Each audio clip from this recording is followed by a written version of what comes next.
ꯊꯧꯔꯝꯒꯤ ꯃꯈꯥ ꯆꯠꯊꯔꯛꯄ ꯑꯣꯏꯅ ꯉꯁꯤꯒꯤ ꯁꯤꯟꯖ ꯂꯥꯡꯖꯔꯤꯕ ꯐꯨꯠꯕꯣꯜ ꯇꯣꯔꯅꯥꯃꯦꯟ ꯑꯁꯤꯒꯤ ꯂꯣꯏꯕ ꯅꯨꯃꯤꯠ ꯑꯁꯤꯗ ꯋꯦꯜꯀꯝ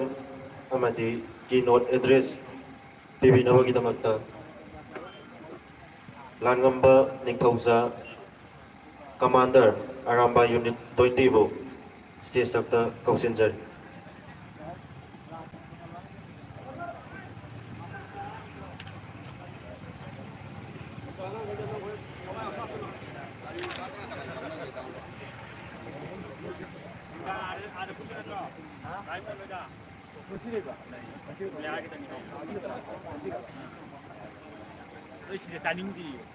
ꯑꯇꯩ ꯁꯤ ꯆꯥꯔꯣꯏ ꯉꯁꯤ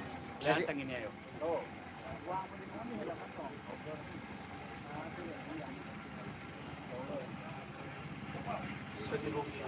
ꯃꯥꯄꯅꯤ ꯄꯥꯟꯕ ꯅꯨꯃꯤꯠꯇꯒꯤ ꯍꯧꯗꯨꯅ ꯆꯠꯊꯔꯛꯄ ꯐꯨꯠꯕꯣꯜ ꯇꯣꯔꯅꯥꯃꯦꯟ ꯐꯥꯔꯁ ꯂꯪꯊꯕꯥꯜ ꯀꯦꯟꯗ꯭ꯔ 6 ꯅꯣꯛꯑꯥꯎꯠ ꯐꯨꯠꯕꯣꯜ ꯇꯣꯔꯅꯥꯃꯦꯟ ꯑꯔꯕꯥꯟ ꯇꯦꯡꯒꯣꯜꯗ ꯁꯤꯟꯖꯗꯨꯅ ꯉꯁꯤ ꯌꯥꯏꯐꯔꯕ ꯅꯨꯃꯤꯠ ꯑꯦꯄ꯭ꯔꯤꯜꯒꯤ ꯇꯥꯡ 12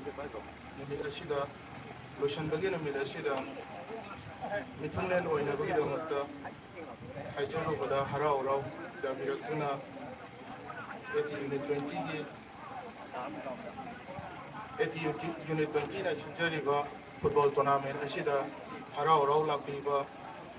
ꯂꯥꯛꯄꯤꯕꯒꯤꯗꯃꯛ ꯊꯥꯒꯠꯄ ꯐꯣꯡꯗꯣꯛꯆꯔꯤ꯫ ꯑꯍꯥꯟꯕꯗ ꯍꯧꯔꯣꯡꯕꯝ Rameshwor retired government employee minor irrigation department government of Manipur chief guest Karam Shyam honourable MLA Langthabal SC guest of honour Paonam Sanahanbi convener Thawai Mirel women wing Manipur guest of honour Peiroijam Ongbi Landoni principal standard of higher secondary Kanchipur guest of honour RK नोंजन Khamba Meitei president BJP OBC Morcha Manipur Pradesh guest of honour Laishangthem Khaba SRAO यूनाको school Khoman guest of honour Manoj special conductor Arambai Tenggol AT Unit 20 माइकईदगी हन्ना थागत फोंदोक्चरी मखा तारक मतमदा sponsor तौबिरक ngasi टूर्नामेंट असिदा hydro life island hospital SL sound Ninthoujam motors को इकोकमना मरमबगा अमदी थागत फोंदोक्चरी सिंजरीबा फुटबॉल टूर्नामेंट असिदा हवाई मक्कीनबगीदमक्ता लाखिबा मापुल पुनमकु अरामबाई तेंगोल माइकईदगी हन्ना थागत फोंदोक्चरी मखा तारकपदा अरामबाई तेंगोल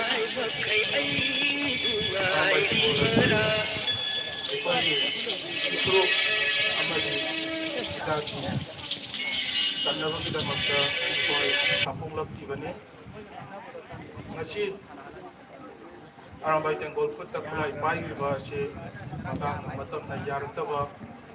अैगी युम मई थाबा अैगी इसागी युम मई थाबा मतमदा अै इसा थोक्तुना कंद्रगदी कनाना कंदुनो हाइबगीदमक्ता अरामबाई तेंगोल खुत्ता खुलाई पाइदुना अैगी इसा अैगी युम कंजनबगीदमक्ता होनरखिबने अदुबो ngasi फावबा अरामबाई तेंगोलना लेजरक्पा मतम असिदा मियामगीदमक्ता सेवा कया तौदुना लाक्चरी इसिंग चावरे अरामबाई तेंगोल चलतुना इसिंग चावरीबा अवाना तारीबा कयाबु मतेंग पांगदुना कंदुना मसिलागी लऊ सिंगुबा अखोइगी चाना थक्नबा वाटले हाइदुना गेहूं थाई हंगाम मरु हुंदना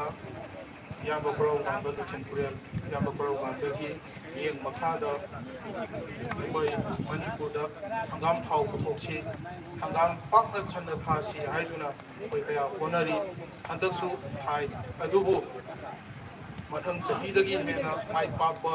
ꯑꯣꯏꯅꯕꯒꯤꯗꯃꯛ ꯑꯩꯈꯣꯏ ꯌꯥꯝ ꯀꯟꯅ ꯍꯣꯠꯅꯔꯤ꯫ ꯏꯁꯤꯡꯒꯤ ꯅꯨꯡꯉꯥꯏꯇꯕ ꯁꯤꯒꯨꯝꯕ ꯀꯌꯥ ꯑꯃ ꯂꯩꯕꯁꯦ ꯏꯔꯤꯒꯦꯁꯟꯁꯦ ꯑꯩꯈꯣꯏ ꯁꯦꯝꯃꯒ ꯃꯤꯄꯥꯟ ꯇꯥꯡꯗꯕ ꯃꯅꯤꯄꯨꯔ ꯑꯃ, ꯁꯅꯥ ꯂꯩꯕꯥꯛ ꯃꯅꯤꯄꯨꯔ ꯑꯃ ꯑꯣꯏꯅꯕꯒꯤꯗꯃꯛꯇ ꯑꯔꯥꯝꯕꯥꯏ ꯇꯦꯡꯀꯣꯟꯅ ꯉꯁꯤ ꯐꯥꯎꯕ ꯍꯣꯠꯅꯗꯨꯅ ꯂꯥꯛꯂꯤ꯫ ꯑꯗꯨꯒ ꯍꯧꯖꯤꯛ ꯍꯧꯖꯤꯛꯁꯨ ꯐꯨꯠꯕꯣꯜ ꯇꯣꯔꯅꯥꯃꯦꯟ ꯃꯐꯝ ꯃꯐꯝ ꯁꯤꯟ ꯆꯠꯇꯨꯅ ꯁꯤꯜꯂꯤ꯫ ꯑꯗꯨꯒ ꯑꯩꯈꯣꯏꯒꯤ ꯃꯨꯠꯈꯤꯗꯧꯔꯕ ꯄꯣꯅꯤ ꯄꯣꯂꯣ ꯃꯁꯥꯟꯅ ꯑꯁꯤꯕꯨ ꯏꯟꯈꯠꯅꯕꯒꯤꯗꯃꯛꯇ ꯑꯔꯥꯝꯕꯥꯏ ꯇꯦꯡꯒꯣꯜꯒꯤꯗꯃꯛꯇ ꯄꯣꯂꯣꯒꯤ ꯇꯤꯝ ꯁꯦꯝꯒꯠꯇꯨꯅ, ꯐꯨꯠꯕꯣꯜꯒꯤ ꯇꯤꯝ ꯁꯦꯝꯒꯠꯇꯨꯅ ꯉꯁꯤ ꯆꯪꯊꯣꯛꯄ ꯅꯍꯥ ꯀꯌꯥ ꯄꯨꯊꯣꯛꯅꯕ, ꯏꯐ꯭ꯔꯨꯞ ꯈꯛꯇꯪ ꯉꯥꯛꯄ ꯈꯛꯇ ꯅꯠꯇꯅ, इजाति खतंग ꯉꯥꯛꯄ ꯈꯛꯇ ꯅꯠꯇꯅ ꯌꯨꯠ ꯀꯌꯥ ꯃꯨꯠꯈꯤꯗꯧꯔꯕ ꯅꯤꯁꯥꯒꯤ ꯏꯄꯥꯛꯇ ꯇꯥꯎꯔꯝꯕ ꯌꯨꯠ ꯀꯌꯥ ꯉꯁꯤꯗꯤ ꯑꯔꯥꯝꯕꯥꯏ ꯇꯦꯡꯒꯣꯜ ꯊꯣꯛꯂꯛꯄꯗꯒꯤ, ꯑꯔꯥꯝꯕꯥꯏ ꯇꯦꯡꯒꯣꯜ ꯌꯥꯎꯔꯨꯕꯗꯒꯤ ꯃꯤꯀꯞ ꯊꯣꯛꯂꯛꯄ, ꯑꯩꯈꯣꯏꯒꯤ ꯏꯔꯛꯇ ꯇꯤꯜꯂꯒ ꯏꯃꯥ ꯂꯩꯕꯥꯛꯀꯤꯗꯃꯛꯇ ꯊꯕꯛ ꯇꯧꯒꯦ ꯈꯟꯖꯔꯛꯄ ꯀꯌꯥ ꯆꯣꯡꯊꯣꯔꯛꯇꯨꯅ ꯉꯁꯤꯗꯤ ꯑꯄꯨꯟꯕ ꯈꯨꯟꯅꯥꯏ ꯑꯃ, ꯑꯄꯨꯟꯕ ꯌꯨꯠ ꯀꯌꯥꯒꯤ ꯄꯨꯟꯁꯤꯟꯕ ꯉꯝꯕ ꯄꯥꯡꯒꯜ ꯑꯃ ꯑꯣꯏꯔꯛꯄ ꯉꯝꯕꯁꯦ ꯑꯔꯥꯝꯕꯥꯏ ꯇꯦꯡꯒꯣꯜꯒꯤ ꯍꯣꯠꯅꯖꯃꯟꯅꯤ꯫ ꯑꯗꯨꯅ ꯃꯌꯥꯝꯅ ꯉꯁꯤ ꯐꯥꯎꯕꯗ ꯑꯔꯥꯝꯕꯥꯏ ꯇꯦꯡꯒꯣꯜꯕꯨ ꯊꯥꯒꯠꯇꯨꯅ ꯅꯨꯡꯁꯤꯕꯤꯗꯨꯅ ꯑꯔꯥꯝꯕꯥꯏ ꯇꯦꯡꯒꯣꯜꯅ ꯇꯧꯕꯤꯔꯨꯕ ꯀꯌꯥ, ꯇꯧꯖꯔꯨꯕ ꯀꯌꯥ ꯈꯨꯗꯤꯡꯃꯛꯇ ꯅꯨꯡꯁꯤ ꯋꯥꯍꯩ ꯀꯌꯥꯅ ꯉꯁꯤꯗꯤ ꯑꯔꯥꯝꯕꯥꯏ ꯇꯦꯡꯒꯣꯜ ꯄꯩꯁꯥꯒꯤꯗꯃꯛꯇ ꯅꯠꯇ꯭ꯔꯒꯁꯨ, ꯇꯣꯂꯣꯞ ꯐꯪꯗ꯭ꯔꯒꯁꯨ ꯃꯌꯥꯝꯅ ꯐꯥꯒꯤ ꯇꯧꯅꯕꯤ, ꯇꯣꯂꯣꯞ ꯐꯪꯗ꯭ꯔꯒꯁꯨ ꯄꯨꯂꯤꯁꯀꯤ ꯁꯛꯂꯣꯟ ꯂꯧꯔꯦ, ꯂꯧꯎꯕꯒꯤ ꯁꯛꯂꯣꯟ ꯂꯧꯔꯦ, ꯁꯛꯂꯣꯟ ꯃꯈꯜ ꯃꯈꯜ ꯂꯧꯔꯒ ꯉꯁꯤ ꯏꯃꯥ ꯂꯩꯕꯥꯛꯀꯤꯗꯃꯛꯇ, ꯏꯐꯨꯔꯨꯞꯀꯤꯗꯃꯛꯇ, ꯏꯔꯝꯗꯝꯒꯤꯗꯃꯛꯇ ꯍꯣꯠꯅꯕꯤꯅꯤ, ꯂꯦꯞꯇꯅ ꯍꯣꯠꯅꯕꯤꯅꯤ꯫ ꯑꯔꯥꯝꯕꯥꯏ ꯇꯦꯡꯒꯣꯜ ꯊꯥꯒꯠꯆꯔꯤ ꯃꯌꯥꯝ ꯄꯨꯝꯅꯃꯛ꯫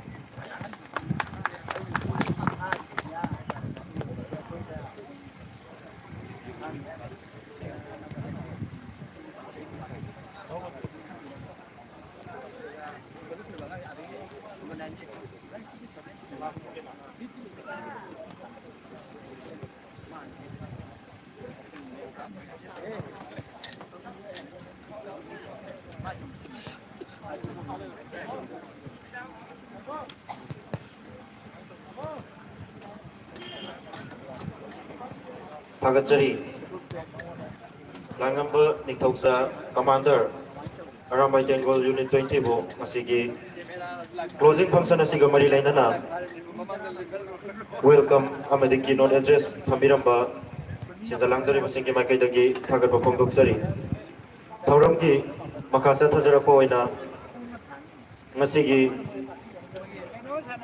फंक्शन असिगा मरी लेना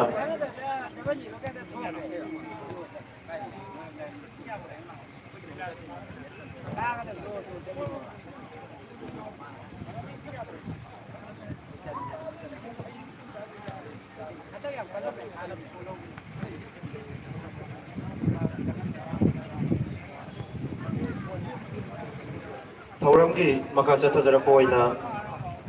इराइकाइरमदा मसिगी हलिबुंगो माइबम मनोहरबु स्टेटसदा लेखत फिरकलगा ngasiगी closing function asida अथोइबा मिथुंगलेंसिंग सरुक याबिउ अमदी अरामबाई टेंगोल यूनिट 20 की चिलनाउसिंग लेंसन बिरकलगा हलिबुंगोबु लेंगान फियमतंग खदोल तंबिदुना पुनिंग थौगत बियो हाइना सिंजलांगजरी बसिंगी माइकैदगी नोलुपजरी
Hello. Mahousa team Karamgi official amadi Naukumba FC Mayokonggi official ani Songo official na lajari pasita ang tanglang sumira na kangan jari.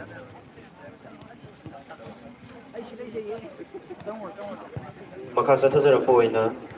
ngasigi closing function na siga mari lain na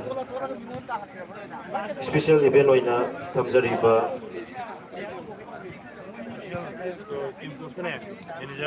ako'y na haizaruba matamda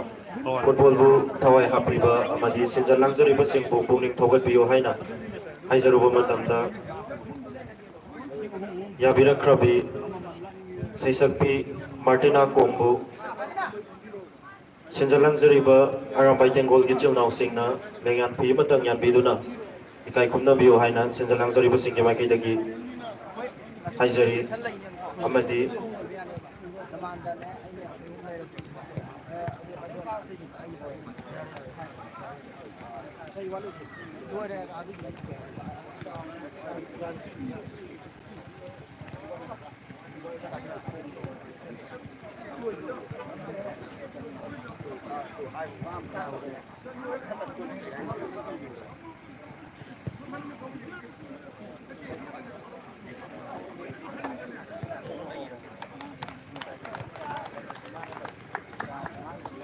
mathangda Karam Bomber busu ikai kumna binaba haizari loinana ngasigi closing function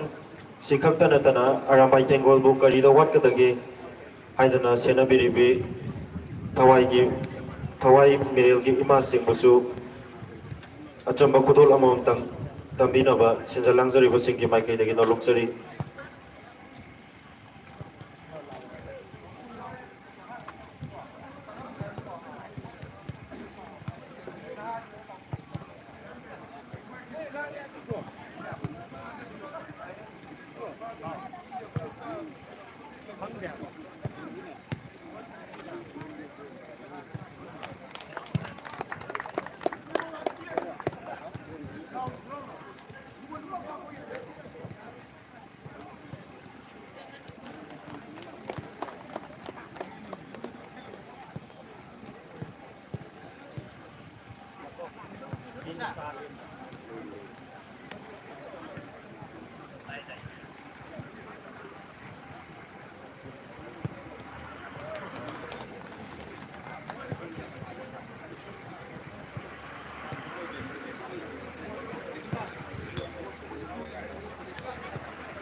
makha tarpada ngasigi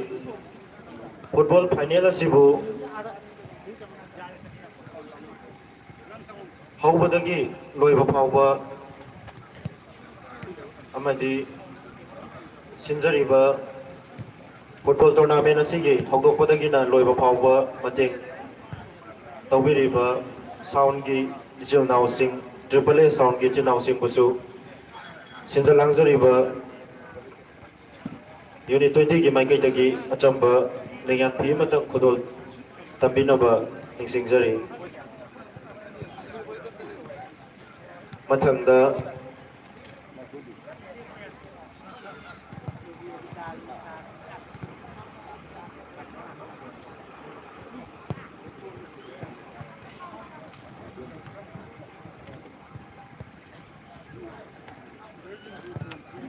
ngasigi final match asibu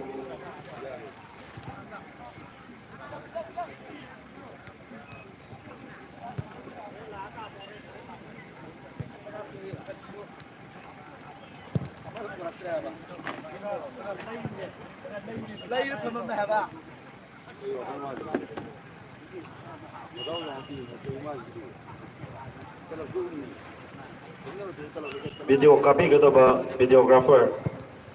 drone mateng tawbirak liba अनंत ओइनामबुसु Nấu quá. चंबा लेंगान Nấu quá. पी मतम खुदोल तंबिनबा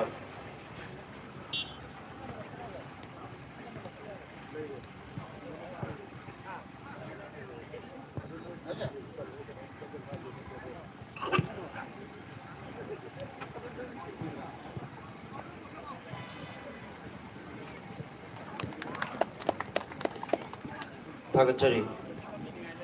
थौरमगी मका चथजरप ओइना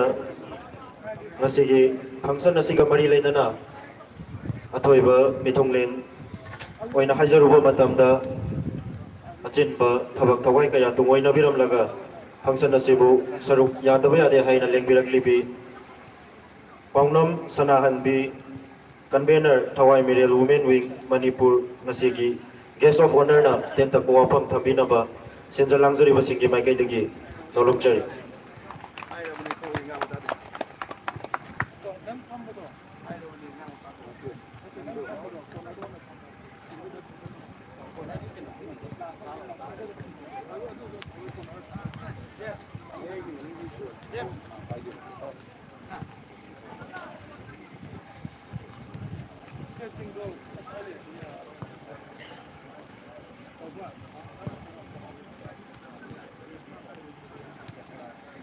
Ahar mamagdada inamdam sibu kon biriba ibudo ibendo bu sena thamoinungda thagon nazare amade ngasi yai kharabu poro sajibugi kunge humdoni panba ningthoka ba numit asida lilong sangjing kangjai bung arambai tengon unit 20 na pangthokliba football tournament asige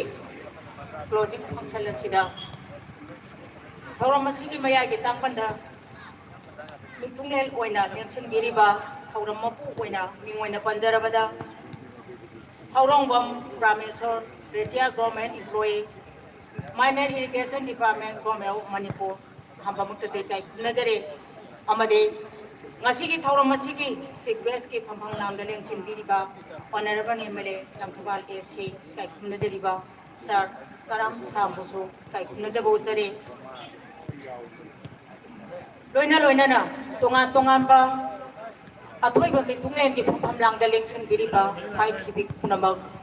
amamam tangoina ming hangka sarudragaso punamak kuso tolabina kai kunna jabo chari amade mang da lengchen biriba nungsi jarba iramdam ayadagi amadi irai gairam da masidagi reng birakpa maman nyamlaba iramdam masigi thawai oiriba phijigi la loiriba pai khibik punamak kuso Thawai miren women wengi campaigner paunam sinan be ahang paunam apong masidi punama po kai kumna jabo chare thaidau hedau na iram da masida hau khiba 2023 me ye tang ahum dagi hauraga surak khiba phatraba kuki narco terrorist na thoksin thorang da government gi makhada iram da masibo ut wana tangoi ta na naidura ngasi phawda sahi ani pharaklaba waroisin porpangam dana laiba charak asida iram da masibo kanana bo honariba tonga mai angang kaya da maman yamlawa phiji gilan kaya na mai gai khutinga sendura lamda masibo kanjana bo honariba nung siraba pare sing nung siraba mom sing nung siraba bungipa phai khibik punamak iram da masigi de lek phadraba lan ngak tan lamda masida ngangnari sangnari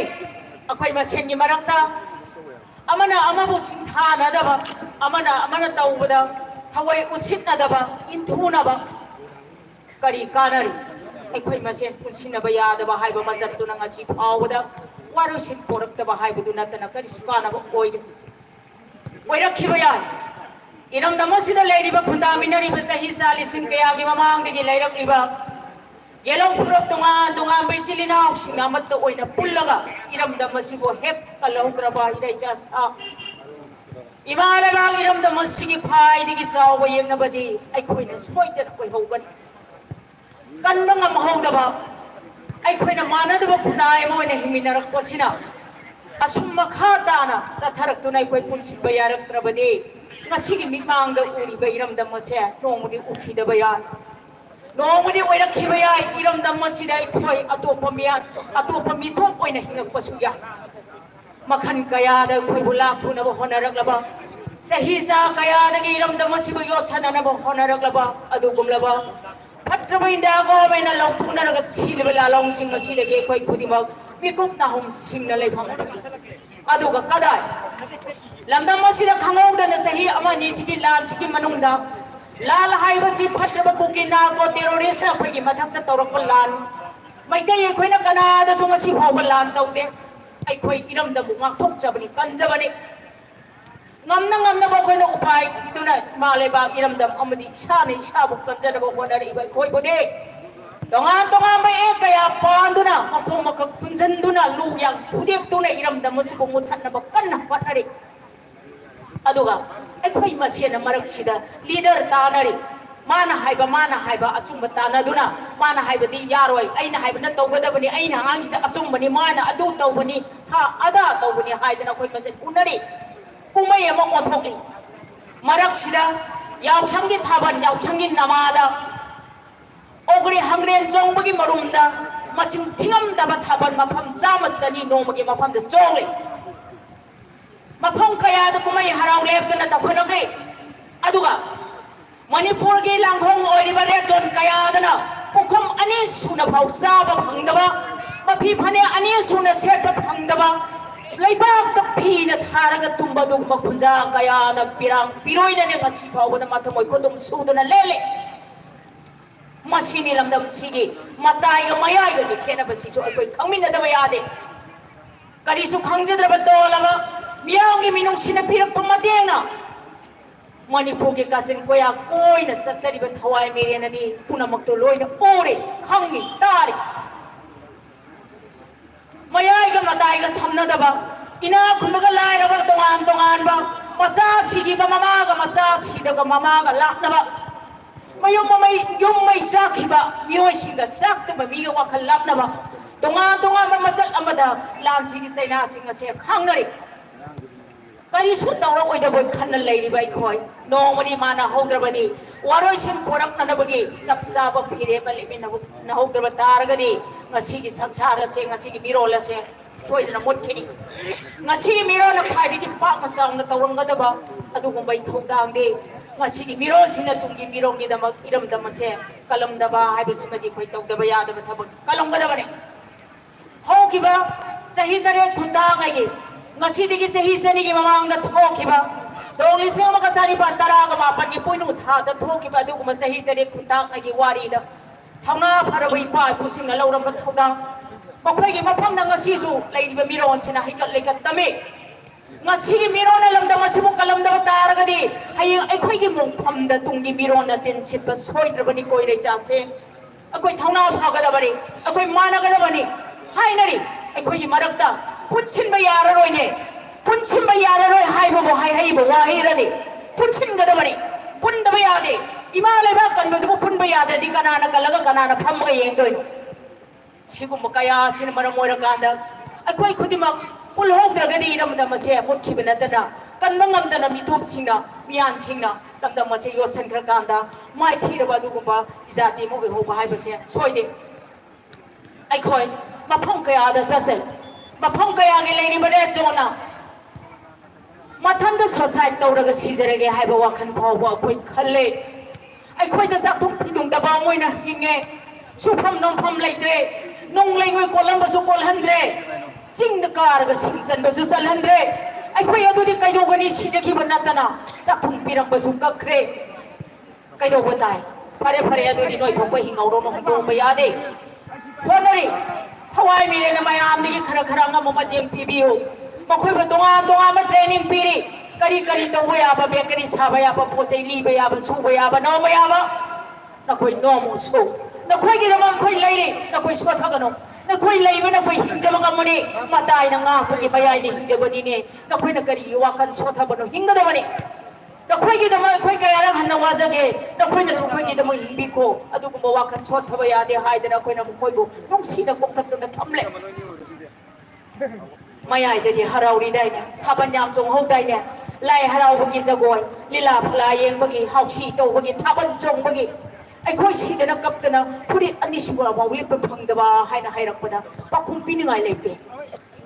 सेदि खेनरीबसे अखोई खुदिमक खंगमिनगदबने अदुबो मतमना पोरक्पा अमा लाक्चनी हाइदना तुमिना लेथोप यारोय अखोई खुदिमक मानगदबनी अखोई खुदिमक पुनगदबनी करी तौरगा पुनगनी अमगिसु leader ngakta thoga karisu kanabo oiroi leader leibulerasu lamdam masigi ya mamoina lamdam masigi praja mamoina khoi lengdana lemina ba haibasi badi tawutra ya da bai thauda lamdam masida khoina lawe laiminari ba purup khudima imale ba kaminaga bani kana guma jati purupna maming oina paludra ka so ai khoi di nutrient da leijage paitai ka cookie ke tongna ba lani paitai ka cookie ke tongna ba lani kana na hairi maitai ka cookie ke tongna han ba lan mal han ba ani lamdam masit punna yot na bi tawro pallani na masi apang as kloi da khangnar ba ngaktan akoi na la na wa kan khaloi da bani akoi khudima ni imale ba kan ba hai ba sa lamdam masi da lei ba puru khudima na sam mana na lemin na hukdragadi lamdam masi soidra mina yot ki lamdam masi soidra ma ki miro la sina ma khaba lamdam masi mi ki oi khre lamdam masi mi ne lo khaba miro zo da mot khre sidegi hen ba ke sulaite aduna koi khudima thabak thoram khudima nungsina janana are leita sena khaina pangna dana tana tikna dana iram da masi bu kan mangan mana bagi nungsi janana ai koi awana khudima saruk yaminaga da bani ai koi khudima imale ba ke da lemina se patang taja sina yamna sangna thoi na wari mayam ma haining gadi lei adugo taja takak asina masigi di tenta powa pa hara thamjani ba sina maram moraga patang asida ha question jana ba ai khona jage matam supuda koi amata waina punmena si imale ba ki damak ai koi amata waina himina ki si imale ba ki damak ai koi himina ki si imamani pu ki masa si ai koi amata waina pun ki si imale ba kan mangamna na ba koi kudimak khopong amata delebina si puna mangna imale ba ki damak matam supuda ai koi mana lelemina ba hai banda ngase ai koi biro si na kauro si hai ba wa khopji thamjaraga puna mangka ki tian senjare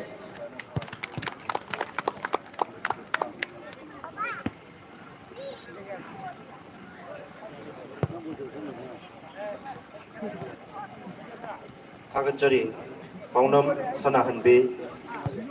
Convener Thawai Mirel Women Wing Manipur Bu Asigi Sinjariba Football Tournament Asigi Loisangagi function Asiga Mari Lainana Tenta Powapam Thabiramba Sinjalangzari Busingi Maike Dagi Thagat Papong Doksari Thoramgi Makasa Tazarapoina Asigi Guest of Honor Gi Papam Langda Nixon Binaba Hajarbu Matamda Yabira Krabi Achinba Thabak Kayana Matam Chana Europon Amdragasu Hauzik Yoksan Birakrabi Pairuizam Landoni Principal Standard Robert Higher Secondary School Kanchipur Pampam Langda Nixon Binaba Haizari Loinana Atoiba Mitunglin Pairuizam Landoni Bu Ngasigi Aramai Tengol Unit 20 Gechel Now Singna Achamba Dengan Pimatang Kodol Tabiduna Taramna Upinaba Kanganjari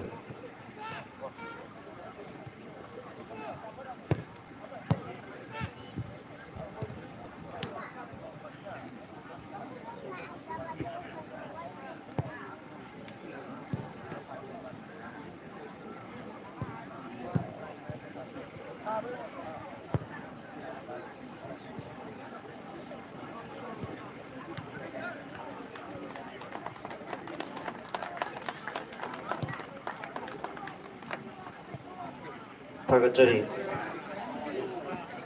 Thoramgi Makasa Tazarapoina Ngasigi Closing Ceremony Si Gi Guest of Honor Gi Pampam Langda Lingsen Biriba RK Nongdren Khomba Maitai President BJP OVC Morcha Manipur Pradesh Bu Ngasigi Function Asiga Mari Lainana Kenta Powapam Thambinaba Sinjalangzari Basigi Maike Dagi Nolokchari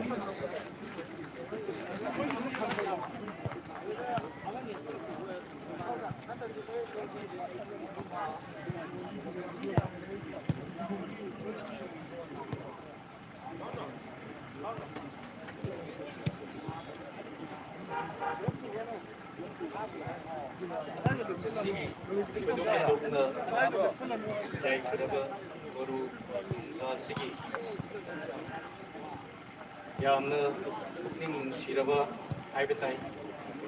Rambaigi Silino Mayamana Sindiriba Football match सिगी उइसलक्पा अंकक्षिदा अथोइबा मिथुंग लेलवैना लेंबिरक्पना सरुक याबिरिबा अैगी इकाई खुमनजरिबा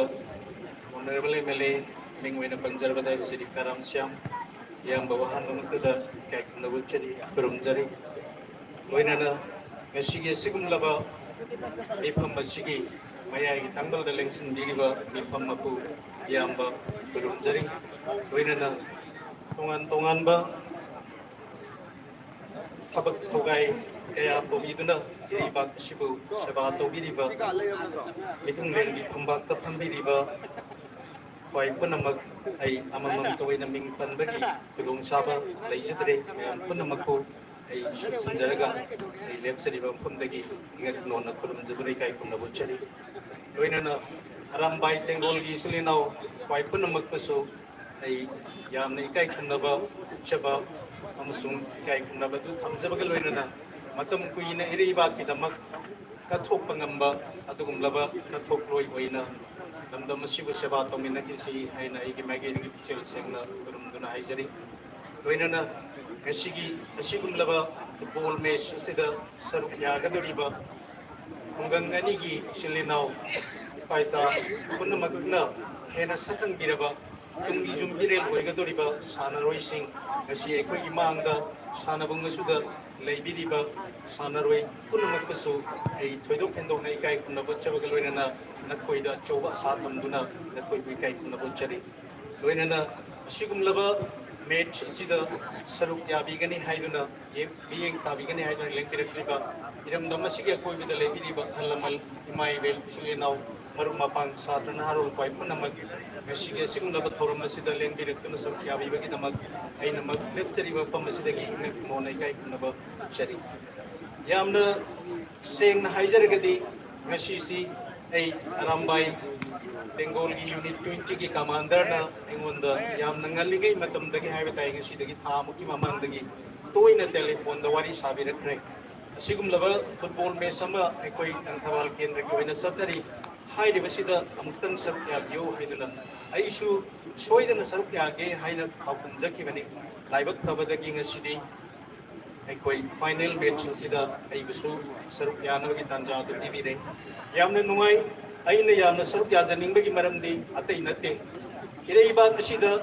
ngasi mak thokliba thodok wathok aduga lamdam asigi naharol singna nisada tawduna tinjang kaijangba adugumba lamdam sigi yumbirel oina leigadaba makoina tinjang kaijangduna leikigadaba mutta sanaroi sing oina semgatpa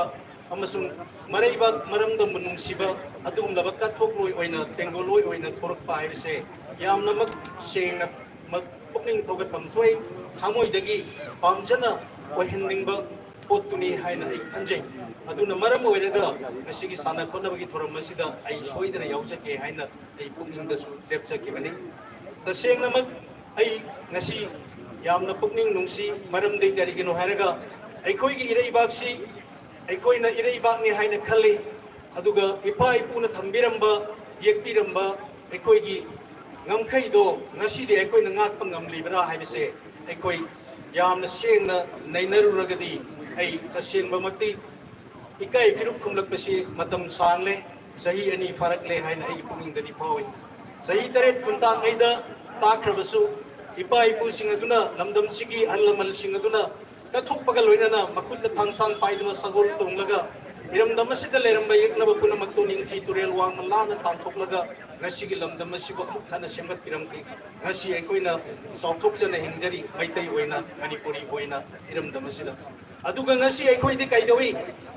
sahi ani fajalak phawbasida ekoina ikai firum thumna ngasi su dum ningai dana khangduna leibagum tawni masine egi thamoida yamna penjadabse aigi ireiba ni ti hairaga aigi iramdam ni ti hairaga aina ngasi more yongna chapangam libra aigi kangbu pilamdam sphawraga chapangam libra nungsirba jeri lamdam phawraga mipal akoi atopa lebakda chapangam libra aikoi gi iramdam chuchampur yobungam libra punamaksi engloragadi aikoi bungak pidi bisina kanano aikoi bu senbi bisina kanano ngasi gi yosi hawli bisina kanano haibisi hamoi nungda tattana hangbani अदुगा इकाई फिरुक खुमदुन लेरपसी सही अनि फारक लबनिना खांग ngambagi pankhai dulan khiduna nongsala law law duna yekna tumna hak lagi haina chongkok maksira khalak tab sunat ta seng nadi aikoi son bagi natragana pang daba mu oi bagi iri ba iram dam singak pangam jadabra haiba makdudi nati aduna ni aina ngasi yumthong buding da leiriba maitei ipa isa kudimak manipuri ipa isa kudimak aikoi iram dam asibu ngakpi senbi bagi iram dam asin leizabagi yellow mi am oi bagi थौदांग लौरबा अमसुंग येलो मी अमा होइना हिंजबगी अखोई हक तु लेरबा अखोइना करिगी दमकता अखोई निंगाइदना तुमदुना लेगदोरिबनो अखोई थौना फबताई लिंजेन मानबताई कथोप ngambताई इरेबा की दमक इफा इपुसिंगना कथोप लंबदुगुमना अखोई सु कथोप ngambताई अखोइना पोलक लिबसी सीनबा खकिनति इरेबा कसिबु ngakсена नबनी इरमदम मसिबु कंजनबनी मालेम की मियाम की मारक ममांगदा अखोई सु लमदम सिद पोकचबा अदुगुमलबा मालेम इमा की मपारी ममो नोइदि हाइबदो अमतदि खंगछि मालेम इमा सि सुपनगी अमखतनी अखोई मालेम सिद पाक चावबन मरम ओइरे हारगा तोंगान तोंगान मा मालेम सि तोंगान तोंगान मा मफम सिंगदा लैरि सच्चु मानदबा कुचु कुमेन मानदबा सोंग सवांग मानदबा अदुगुमबा मियोइ कयामा तोंगान तोंगान मा मियोइ कांगलुप सिंग खुदमैना अमेरिकन सिंग ओइसनु अदुगा चाइनीज सिंग ओइसनु रशियन सिंग ओइसनु अदुगा अखोई इंडियन सिंग ओइसनु अदुगा तोंगान तोंगान बा धर्म नीति चना लाइनिंग लिचत पामजबदु चचसनु मालेम इमा सिगी मतम बात पोक्तबा ताइबंग मियोइब कना लेबगे अखोइसु मालेम इमा सिगी मतम बात पोक्चबा मणिपुर लमदम सिदा चौकजरबा पोक्चरबा अखोइसे मालेम सिगी मपारी नि ममो नोइनि अदुम ओइनमक अखोइना मालेम इमा सिगो अखोइगी इमानि खंजबा ngамलबा अदुगा मालेम सिगा लेमिनरिबा मियोइब कांगलुपसे नुंसी सानन लेमिनगदबनि हाइनदि खंजरगा कनागुम्बा मथुंग हुक्तबा मियोइ खरना तानफम थोक्तबा डिमांड खरा तानसले हारगा अखोइ बुंगायोक चफुद थंबगुम थंदुन लाकसे अखोइना खांगबसी यामना कुइरे अदुना वारोइसिन नम पुरक पियो हाबिसि अखोइ बुंगाकि सेनबिरिबा भारत सरकार अमसुंग मणिपुर की गवर्नमेंट ना अखोइ लेप्तना अखोइ हाइदुना लाकने गसिसु हाइरि अदुबु मियोइबना खांगबा ngambagi pankhai amadi leibam थोइ अखोइना अपुनबगी वाखलोलदा नुंसी सानबगी वाखलोलदा लई हाइदुना अखोइगी इरमदम यात्पीदुना थमलबा इरेबाक नि हाइना खनबिरिबा अइगी स्टेट असिदा निंगतमना चटपा फावबा ngamdaba हाइबसिदि अखोइ यामना चावबा अरानबा मनि हाइना खले अदुना मसिगी दायित्व लवम थोपा यूनियन गवर्नमेंट सुइसनु अदुगा स्टेट की सुइसनु मैखोइ खुदिमकना अखोइगी तोबम थोपा पुनमक्तो तौबिरे हारगा अथुबा मतमदा वारोइसिन पुरकपगी मथौ ताई अदुगा अखोइना अखोइगी इरेबाक को ngakjabada अखोइ जेल चंगदबसु नते फारसी सगाइदा कागदबसु नते यस काबम थोसु तंगाई फदबा काबम थोपा तारादि कागनि सोइदना सीबदा कीबा मियोइबा नते अखोइ अदुबु मरम सादना अदुगा करिसु नतबदा सीबदुदि अखोइना तोहनिंगदे अदुगा ngasi इरमदा मसिबु ngakani हाइदुना चोंगतोरक्लिबा इरमदा मसिबु कनगनि हाइदुना चोंगतोरक्लिबा आरामबाई तेंगोलोइ खुदिमक आई थमोइ नुंदगी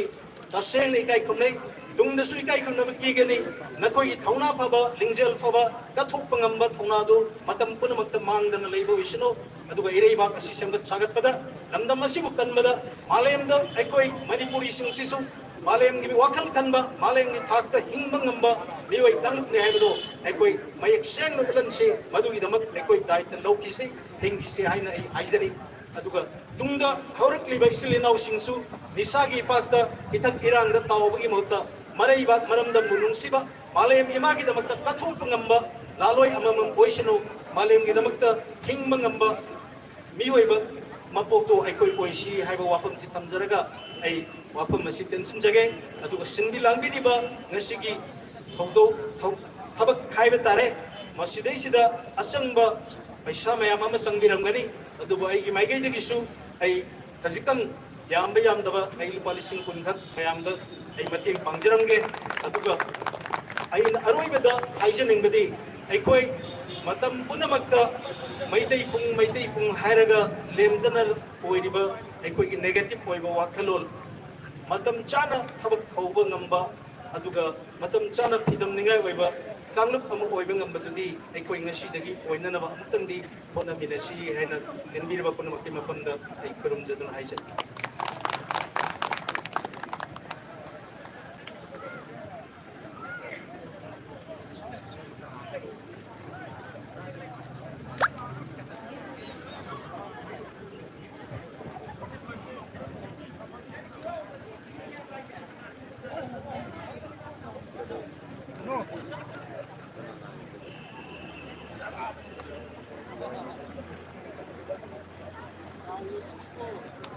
ꯍꯣꯔꯦꯟ ꯑꯧ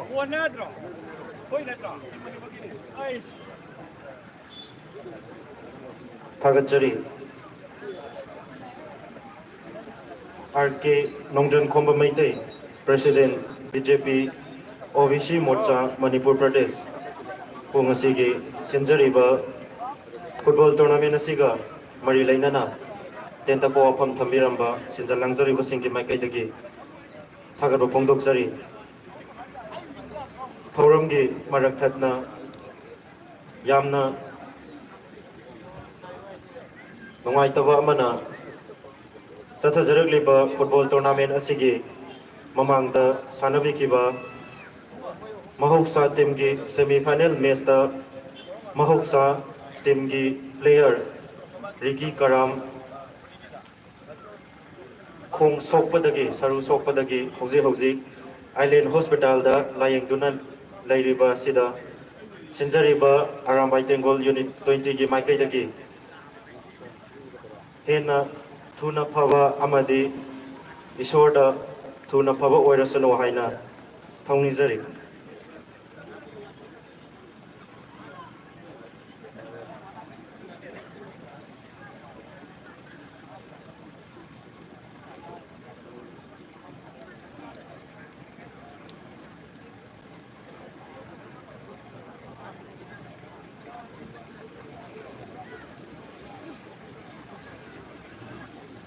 ngasi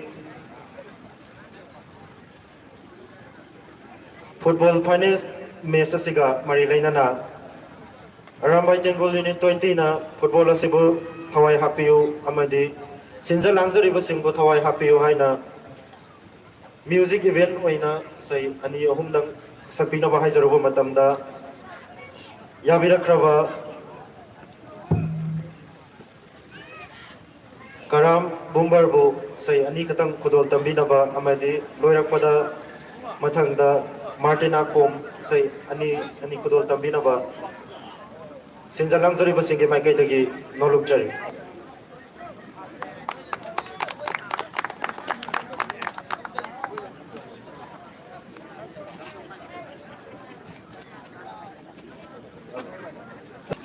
thagat jari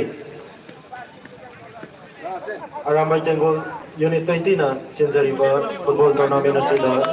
haijaruba matamda thawai happy balapi giba singer singbo sinjalangzariba Arambai Tengol Unit 20 gi maikai dagi thagatpa phongdokjari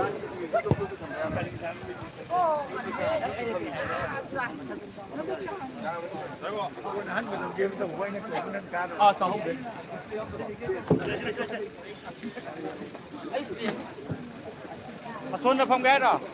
money ꯑꯁꯣꯟꯗ ꯐꯝꯒꯦ ꯍꯥꯏꯔꯣ ꯅꯪ ꯏꯄꯥ ꯂꯥꯡꯉꯒ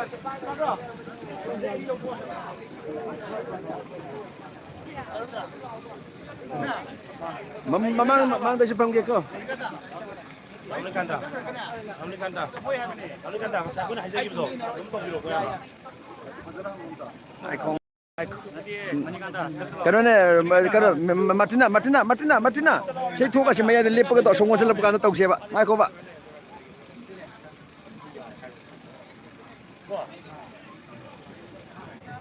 ममले फोकल ओय बनि ना माइदो असोना का वोल का तो सेबा चंग सथजरगलिबा फुटबॉल टूर्नामेंट असिगे मयामना खौरांग नंगाइरिबा फाइनल मैच हौरमगी तमजादु लौजरी ngasiगी फाइनल मैच सानाबिगदबा लाउखोंबा एफसी मारेंकोंग वर्सेस महौसा टीम कराम हारिबा टीम अनि असिना फाइनल मैच सानाबिगनी ngasiगी players in lineup loibiraba matungda sinjalangzariba arambai tengol gichu nausingna ngasigi athoiba mitunglen sin oina laibiriba chief guest of honor live निको president oina हार से live election beriba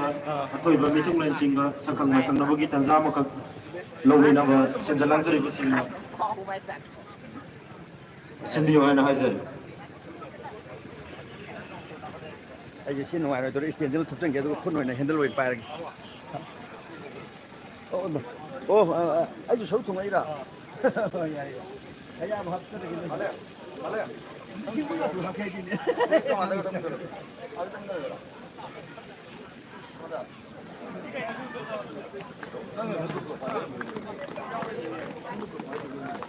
Bisa kucing dia dulu. Lain nggak tension tuh.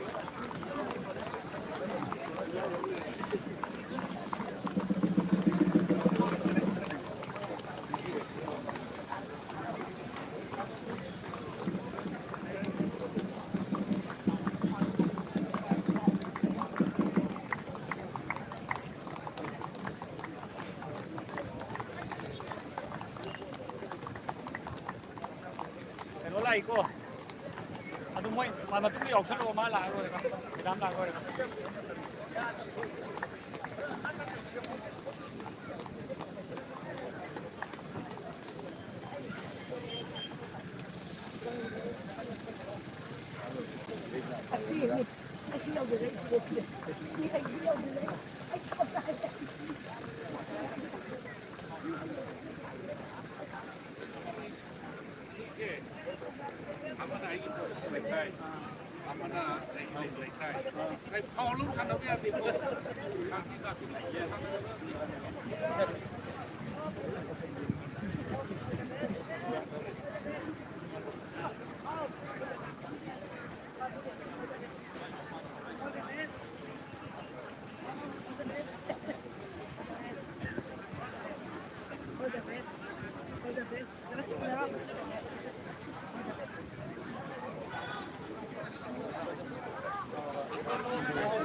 Mày ai cho hắn rồi. Mày ai cho hắn rồi.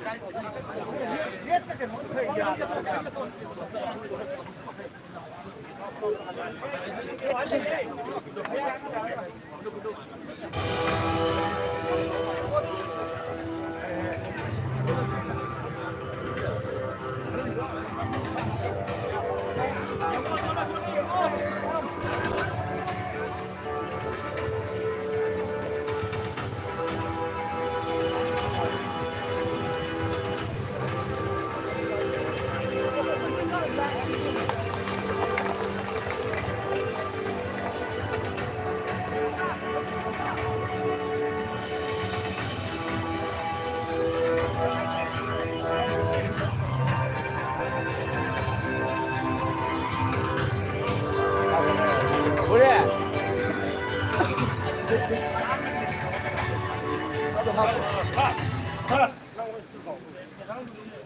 들어와도 세탁 나와.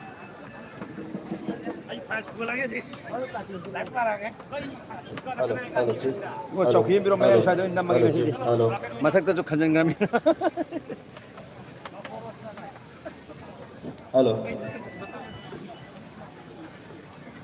Lê hậu tiếng mang ngồi nè. Ngasi. Aram boy Bengal Unit 20 na sinjari ba tournament sida. Sponsor oi na tobirakwa amadi se mating pangbirakwa. Bagi ID akoina thamjariba best player, best scorer. Asigumlo mayam sigo mating pangbirakwa. Chelnaw sigi mungtang khangan jage. Ahanbada best discipline team sponsor tobirakwa. Ahebam Somorjit miyamna champut haina khangne biyam basina heavy chicken point yam basina best discipline team gi mana CPB gane ana tapire ani subada best player sibu sponsor tobirakuna B Athoi Sharma hari biyam basina su best player gi mana simate pang gane ana tapire duga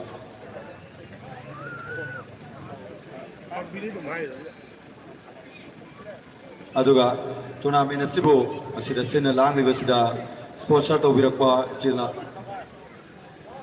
company sing amadi sound gi oiba amadi kel gi oiba singi maming ungta kangan jage ahan bada Phyto Life Island Hospital Sister Sound System Mingthauzam Motors hariba singasina tournament sibu sponsor tobirakpani masigi dumakta sinja langzari basingi maikadagi mateng pangbirik libam singbo hanna na thagar rufung dukjari aduga miyamgi famda मियामना सोहेन खंबिरमबनी हौजिक सानगदौरिबा match असिगी team सिंह अदुदी महौसा team कराम अमदी नौकोंबा एफसी माइरेंखोंग हारिबा टीम अनिसिनी अदुगा महौसा टीम करामना अवांग थंगमा माइकैदा पिंक मचुगी ड्रेस सेतुना रिप्रेजेंट तौदुना सानबिरिबसिनी अदुगा नौकोंबा एफसी हारिबा टीम असिगी प्लेयर सिंगना रेड मचुगी फुरिल लिबा दुगा व्हाइट मचुगी पेन चेलिबा सिना नौकोंबा एफसी बो रिप्रेजेंट तौदुना सानबिरिबसिनी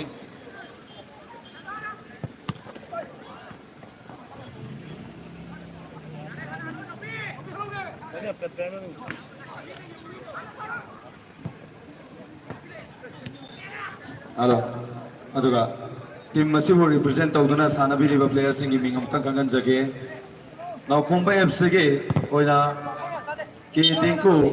goalkeeper jersey number 1. Hello. KS Roseki jersey number 3. Y Paringanba jersey number 10. M Santos jersey number 7. El Geneva jersey number 5. El Nauba, jersey number 2, K Nares, jersey number 12, TS Nausa, jersey number 8, Y David, Napigani, Y Daniel, jersey number 9, Hariba Singasina,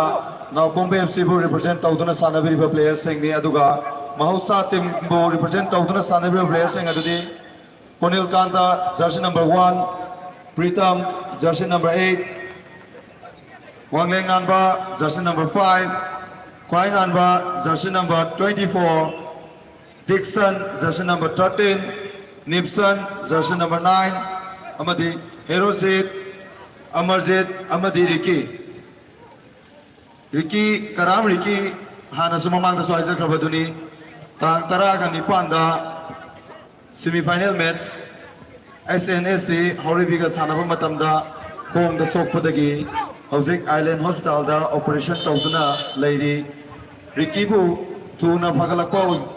oibirasano haina unit 20 gi maikai dagi solge phomda thongjari thagachari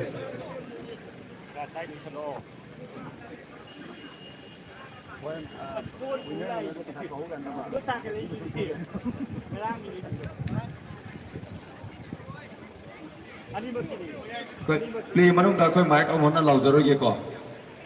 substitute bench official amadi manager player na tanap sangbi gano aduga board ta nga thabi ba board high score board thabi nga thabi do board to sok to mali sina uji kitang yingbiro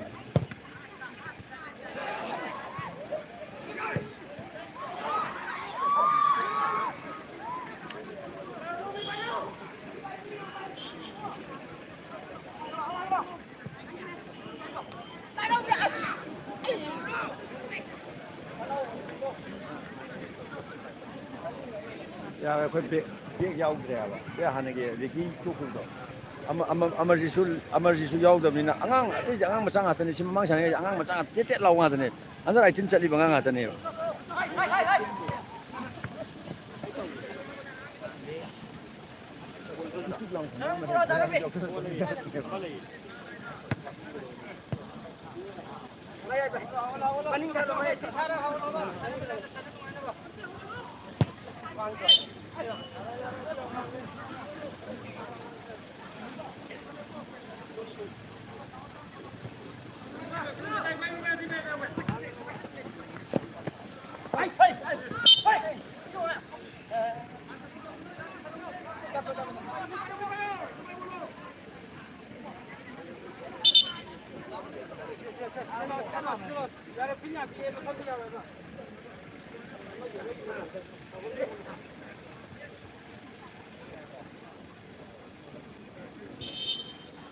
Asoma Lego!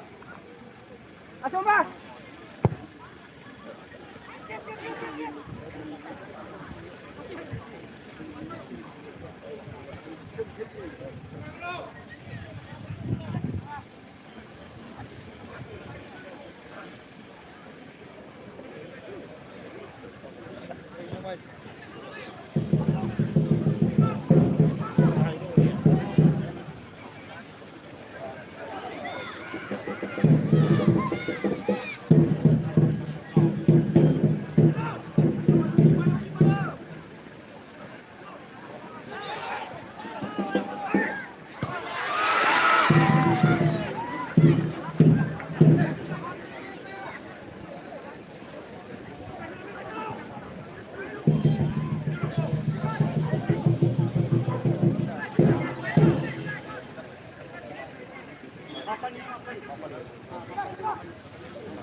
Hello हौजिक top scorer की होना हौजिक लमजेन कन्ना तानरीबा player दुदी हौजिक team मनी मक्सिदा दुमक यावरी जर्सी नंबर मौसा टीम की जर्सी नंबर 8 अमदी नाउकोंबा एफसी की जर्सी नंबर 10 हारिबा मौसा टीम की जर्सी नंबर 8 असिना लेरिबा माना चलिबा स्कोर तरानी अदुगा नाउकोंबा एफसी की नंबर 10 असिना चलिबसिना स्कोर मापन्नी मकोय नि डिफरेंस अमा खक्तनी अदुना कन्ना सानबियो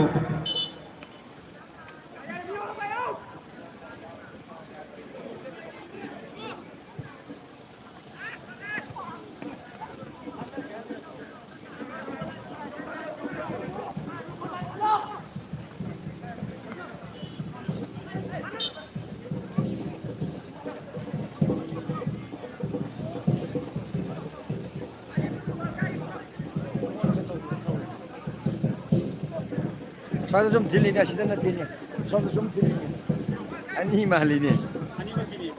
나 사실 내려내 봐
Alam lapangan pun sana mi lebih pilihannya katanya ini. Katanya dulu kan namanya katanya ini.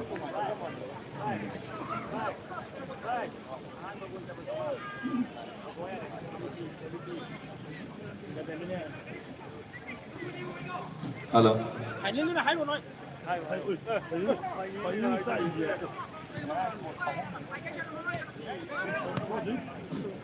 Hello committee की साइड की ngasi ki final match asigi ahanba goal scorer aduda pachama ki mana pibigani hana takpire बोल मां देखिए बच्चे loss करा मैं करा लेके नहीं तो करा लेके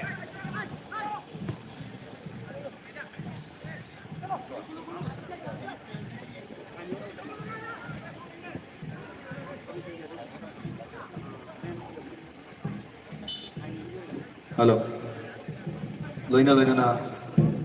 कोई तो छानारी बा फाइनल मैच असगी मैन ऑफ द मैच आदि बेस्ट प्लेयर मैच की होइना फाइनल मैच असगी होइना लुपा चंगा अमसु बिबिगनि हाना ताबिले मसिगी दमक्तसु कमिटी बु थागत फोंदोकचारी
ꯑꯗꯨ ꯐꯖꯅ ꯇꯧ ꯂꯩꯔ ꯆꯠꯅꯕ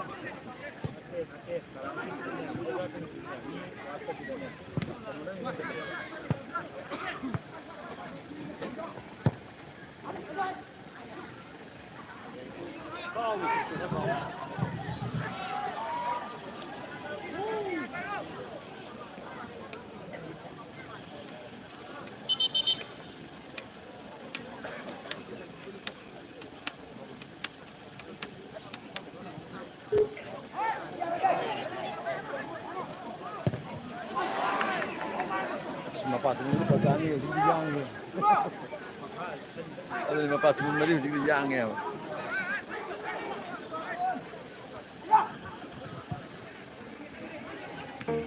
ऐसा मैंने किसी से वादा किया है कि ये सब छोड़ दूंगा पर किससे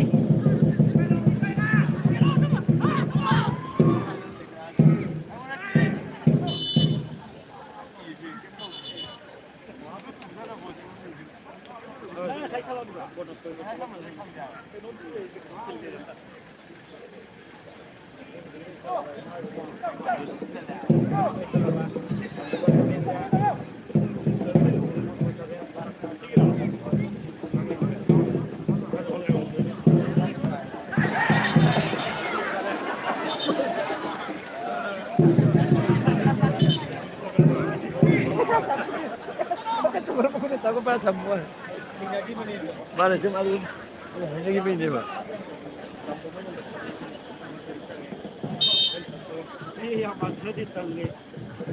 lấy cái đó xem sẵn nó bị bắp thì em rồi lấy cái đó xem sẵn nó em rồi bị bắp thì em khuôn vào cái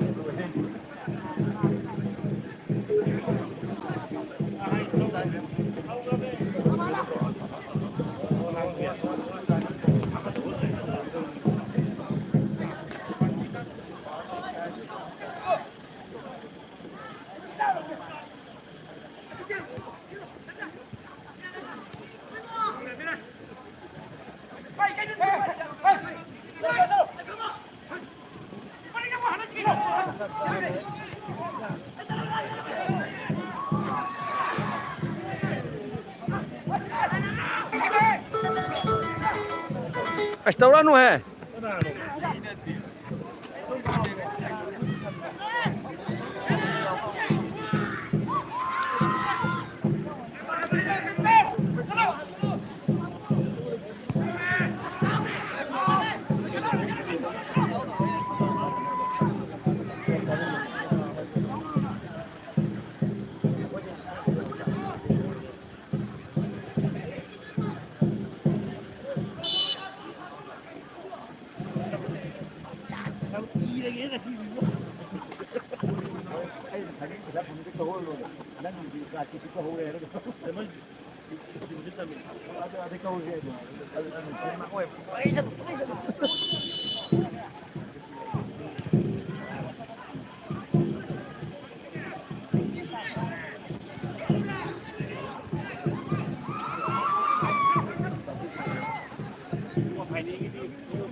Yabra.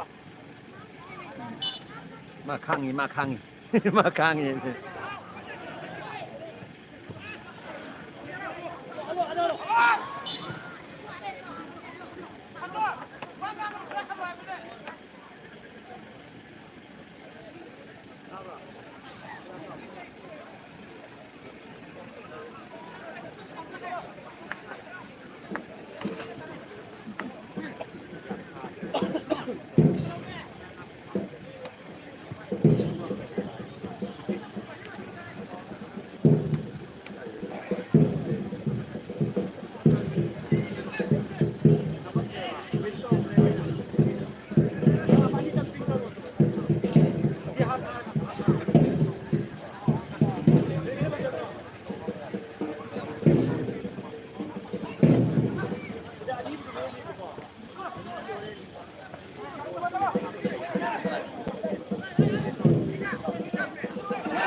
चल जा रे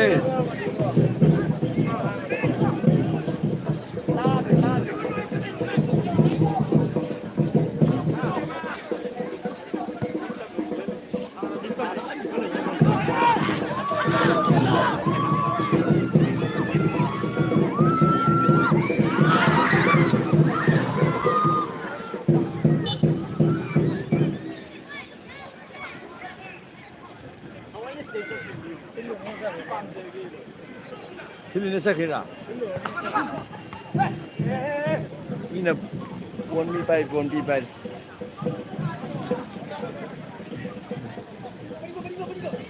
야, 먼저 사나요? 저보다 골 솔기 비범 0-0. 전반 감지고.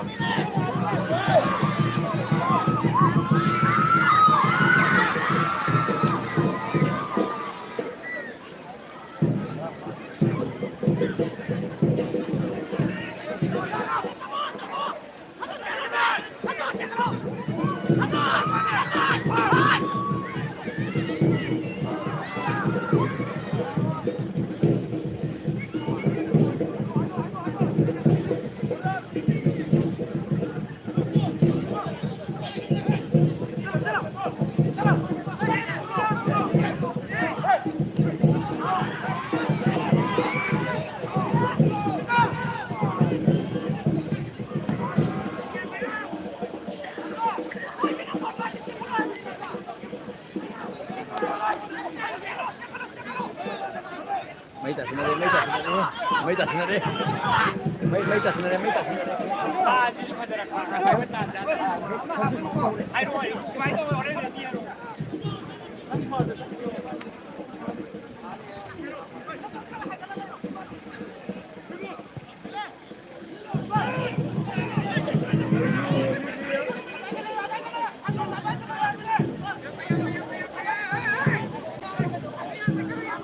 Hello. Player simbo pungin thola palak pil bechen now sing. Player na ta wada nungai to wahi wata yari bo kai season abi gano. Player na ta wa nungai to ba se koi na su dum ta wada nungai tra bani to na yari ke si wai wata season abi gano.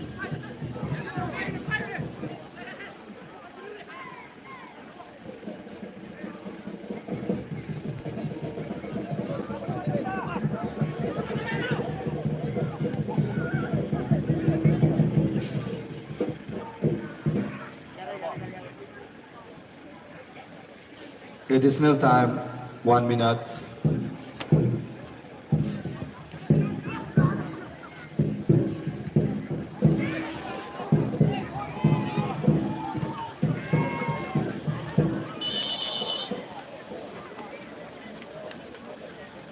Short tinggal mana bon apa tu pan. Kau re ceng. Ceng biro short ting.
ꯃꯩꯁꯤꯕꯨ ꯀꯌꯥ ꯌꯥꯎꯔꯒꯦ ꯍꯧꯖꯤꯛ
lamlamba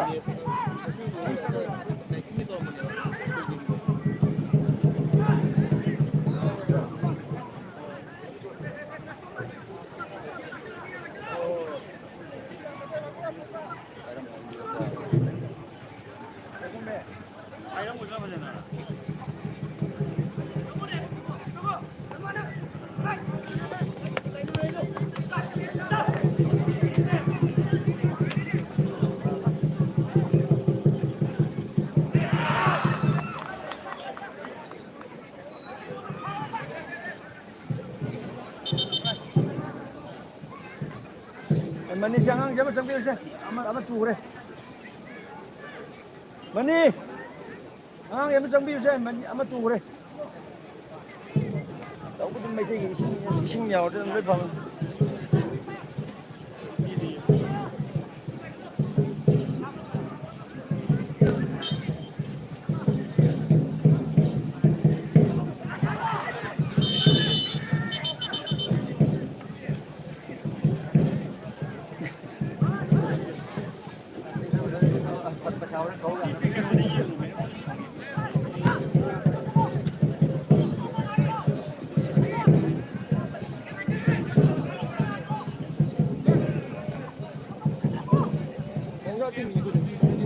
Oh mana?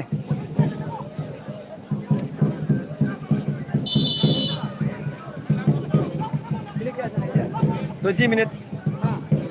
20 atau 25 lah.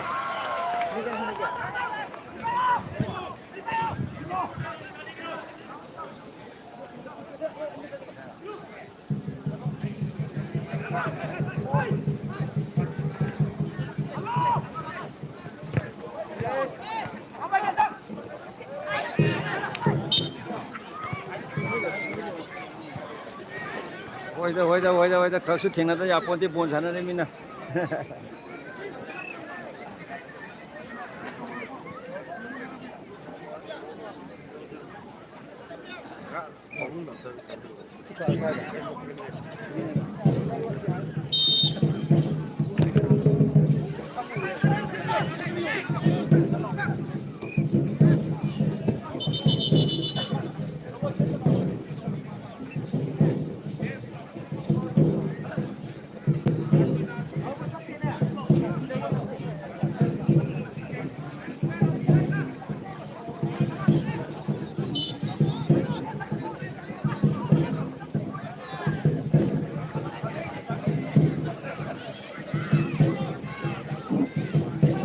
ꯃꯔꯛꯊꯠꯅ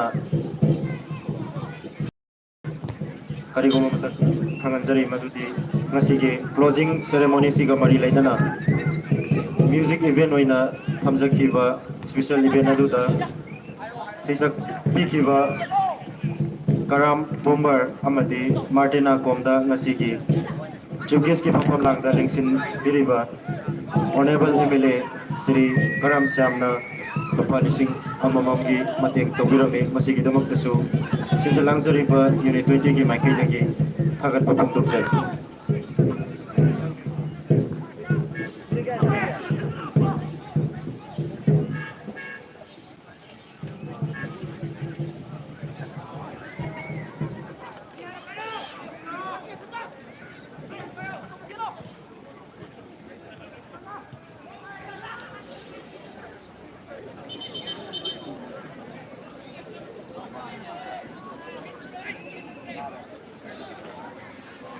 ꯂꯣꯏꯅꯅ ꯉꯁꯤꯒꯤ guest of ꯑꯣꯅꯔꯒꯤ ꯐꯝꯐꯝꯂꯥꯡꯗ ꯂꯦꯡꯁꯤꯟꯕꯤꯔꯤꯕ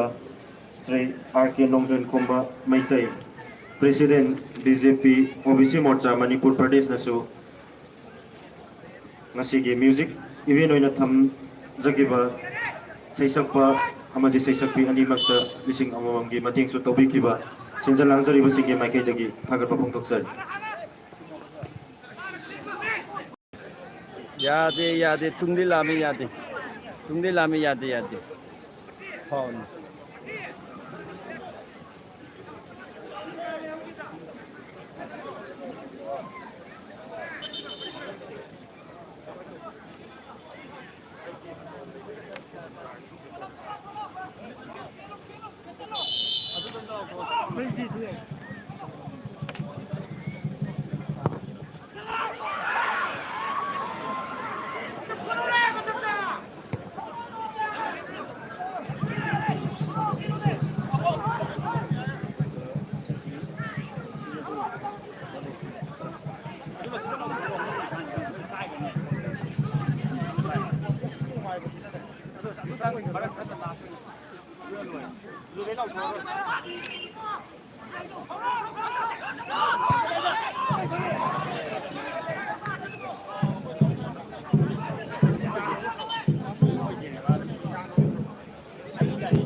ꯃꯔꯛꯊꯠꯅ ꯌꯥꯝꯅ ꯇꯣꯏꯅ ꯂꯥꯎꯋꯦ ꯍꯥꯏꯅ ꯋꯥꯔꯧꯕꯤꯔꯣꯏ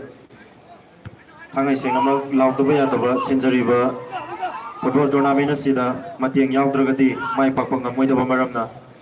ꯂꯥꯎꯖꯕꯅꯤ ꯃꯁꯤꯒꯤꯗꯃꯛꯇ ꯇꯤꯟꯕꯤꯔꯤꯕ ꯈꯨꯗꯤꯡꯃꯛꯅ ꯋꯥꯔꯧꯕꯤꯔꯣꯏ ꯉꯁꯤꯒꯤ ꯁꯤꯟꯖꯔꯤꯕ ꯐꯨꯠꯕꯣꯜ ꯇꯣꯔꯅꯥꯃꯦꯟꯒꯤ ꯂꯣꯏꯁꯟꯕꯒꯤ ꯅꯨꯃꯤꯠ ꯑꯁꯤꯗ ꯑꯊꯣꯏꯕ ꯃꯤꯊꯨꯡꯂꯦꯟ ꯑꯣꯏꯅ ꯂꯦꯡꯁꯤꯟꯕꯤꯈꯤꯕ ꯍꯧꯔꯣꯡꯕꯝ ꯄ꯭ꯔꯃꯦꯁꯣꯔꯅ ꯉꯁꯤꯒꯤ ꯐꯨꯠꯕꯣꯜ ꯇꯣꯔꯅꯥꯃꯦꯟ ꯑꯁꯤꯒ ꯃꯔꯤ ꯂꯩꯅꯅ ꯂꯨꯄꯥ ꯂꯤꯁꯤꯡ 2ꯒꯤ ꯃꯇꯦꯡ ꯇꯧꯕꯤꯔꯝꯃꯤ ꯑꯃꯗꯤ ꯉꯁꯤꯒꯤ ꯆꯤꯐ ꯒꯦꯁꯀꯤ ꯐꯝꯐꯝꯂꯥꯡꯗ ꯂꯦꯡꯁꯤꯟꯕꯤꯔꯤꯕ ꯑꯣꯅꯦꯕꯜ MLA ꯄꯥꯕꯨꯡ ಶ್ರೀ ꯀꯔꯥꯝ ꯁ꯭ꯌꯥꯝꯅ ꯉꯁꯤꯒꯤ ꯋꯤꯅꯔ ꯄ꯭ꯔꯥꯏꯖ ꯉꯝꯕꯤꯔꯝꯃꯤ ꯑꯃꯗꯤ ꯉꯁꯤꯒꯤ ꯒꯦꯁ ꯑꯣꯐ ꯑꯣꯅꯔꯒꯤ ꯐꯝꯐꯝꯂꯥꯡꯗ ꯂꯦꯡꯁꯤꯟꯕꯤꯔꯤꯕꯤ ꯄꯥꯎꯅꯝ Sanahanbi convener Thawai ꯃꯤꯔꯦꯜ women wing ꯃꯅꯤꯄꯨꯔꯅ ꯂꯨꯄꯥ ꯂꯤꯁꯤꯡ 3ꯒꯤ ꯇꯦꯡꯕꯥꯡ ꯇꯧꯕꯤꯔꯝꯃꯤ ꯑꯃꯗꯤ ꯒꯦꯁ ꯑꯣꯐ ꯑꯣꯅꯔꯒꯤ ꯐꯝꯐꯝꯂꯥꯡꯗ ꯂꯦꯡꯁꯤꯟꯕꯤꯔꯤꯕꯤ ಶ್ರೀ ꯃꯦꯗꯥꯝ ꯍꯦꯔꯣꯏꯖꯥꯝ ꯂꯟꯗꯣꯅꯤꯅ ꯂꯨꯄꯥ ꯂꯤꯁꯤꯡ 10ꯒꯤ ꯃꯇꯦꯡ ꯇꯧꯕꯤꯔꯝꯃꯤ ꯑꯃꯗꯤ ꯉꯁꯤꯒꯤ ꯒꯦꯁ ꯑꯣꯐ ꯑꯣꯅꯔꯒꯤ ꯐꯝꯐꯝꯂꯥꯡꯗ ꯂꯦꯡꯁꯤꯟꯕꯤꯔꯤꯕ RK ꯅꯣꯡꯗ꯭ꯔꯦꯟ ꯈꯣꯝꯕ ꯃꯩꯇꯩꯅ ꯂꯨꯄꯥ ꯂꯤꯁꯤꯡ 10ꯒꯤ ꯃꯅꯥ ꯑꯃꯁꯨ ꯃꯇꯦꯡ ꯇꯧꯕꯤꯔꯝꯃꯤ ये रोए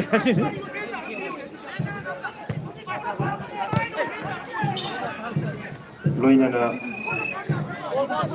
यार यार दे तो ꯂꯣꯏꯅꯅ ꯂꯩꯁꯥꯡꯊꯦꯝ ꯈꯥꯕꯅ ꯂꯨꯄꯥ ꯂꯤꯁꯤꯡ 3ꯒꯤ ꯃꯇꯦꯡ ꯇꯧꯕꯤꯔꯝꯃꯤ ꯑꯃꯗꯤ ꯉꯁꯤꯒꯤ ꯒꯦꯁ ꯑꯣꯐ ꯑꯣꯅꯔꯒꯤ ꯐꯝꯐꯝꯂꯥꯡꯗ ꯂꯦꯡꯁꯤꯟꯕꯤꯔꯤꯕ ꯃꯤꯁꯇꯔ ꯃꯅꯣꯖ ꯁ꯭ꯄꯦꯁꯦꯜ ꯀꯣꯟꯇ꯭ꯔꯦꯛꯇꯔꯅꯁꯨ ꯂꯨꯄꯥ ꯂꯤꯁꯤꯡ 10ꯒꯤ ꯇꯦꯡꯕꯥꯡ ꯇꯧꯕꯤꯔꯝꯕ ꯑꯁꯤ ꯁꯤꯟꯖ ꯂꯥꯡꯖꯔꯤꯕ ꯑꯔꯥꯝꯕꯥꯏ ꯇꯦꯡꯒꯣꯜ ꯌꯨꯅꯤꯠ 20ꯅ ꯍꯟꯅ ꯊꯥꯒꯠꯄ ꯐꯣꯡꯗꯣꯛꯆꯔꯤ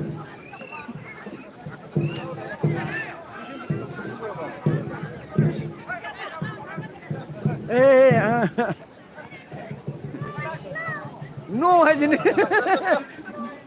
ड्रोन ड्रोन येंगी कैसा देखा ड्रोन येंग नहीं बात आदत पारी ड्रोन जी को भाई ये जगह है आदत पारी ड्रोन जी है ये जगह है अभी खुद तो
खुला हूँ भाई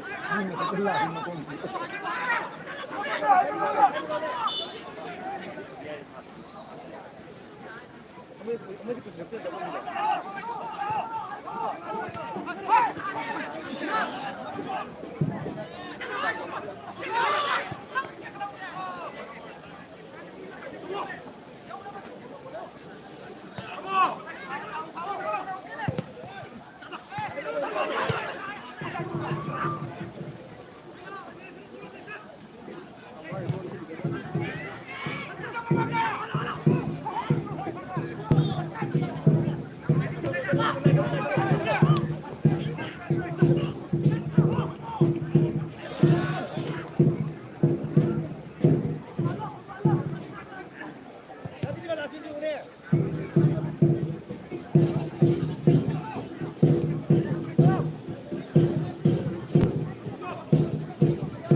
पेनाल्टी पियाबनि पिद्रे हाइदि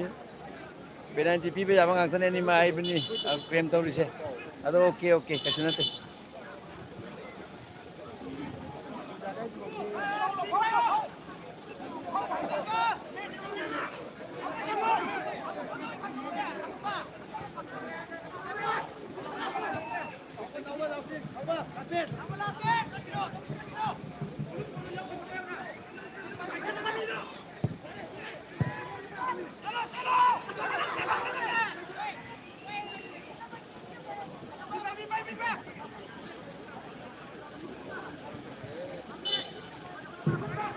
लास्ट में आगे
और तुम कहीं ताकि ना phone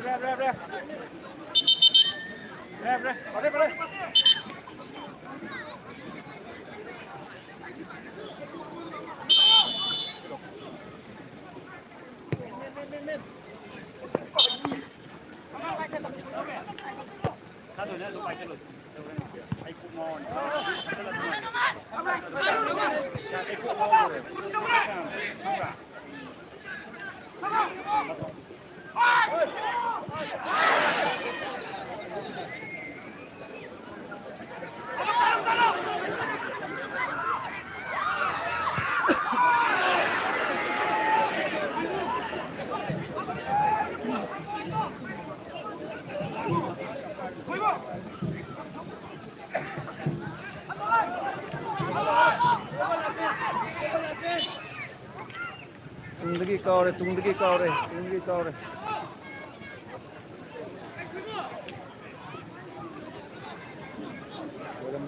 Misalnya minit aku mari dengan sila mina. Ha. Minit aku mari dengan sila dah.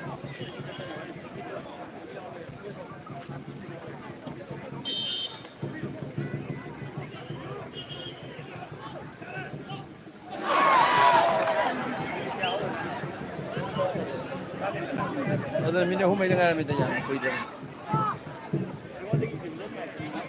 Direct private ko bodo kay. Private direct ko ni ba?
ꯑꯩꯈꯣꯏꯒꯤ ꯕꯣꯟꯁꯦ ꯍꯧꯖꯤꯛ ꯕꯣꯟꯁꯦ ꯆꯟꯅ ꯉꯝꯗꯕꯅꯤ나 ꯇ꯭ꯔꯥꯏꯕꯦꯛ ꯑꯣꯏꯅ ꯇꯧ ꯇꯥꯔꯦꯀꯣ ꯇ꯭ꯔꯥꯏꯕꯦꯛ ꯇꯧꯔꯒ ꯕꯣꯜꯒꯤꯁꯦ ꯂꯧꯔꯅꯤ ꯋꯤꯅꯔ ꯔꯟꯁꯤꯀꯣ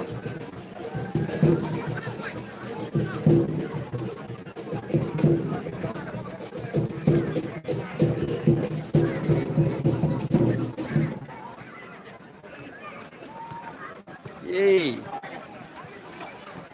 ꯑꯩ ꯂꯣꯛ ꯊꯝꯃꯝꯗ꯭ꯔꯦꯅꯦ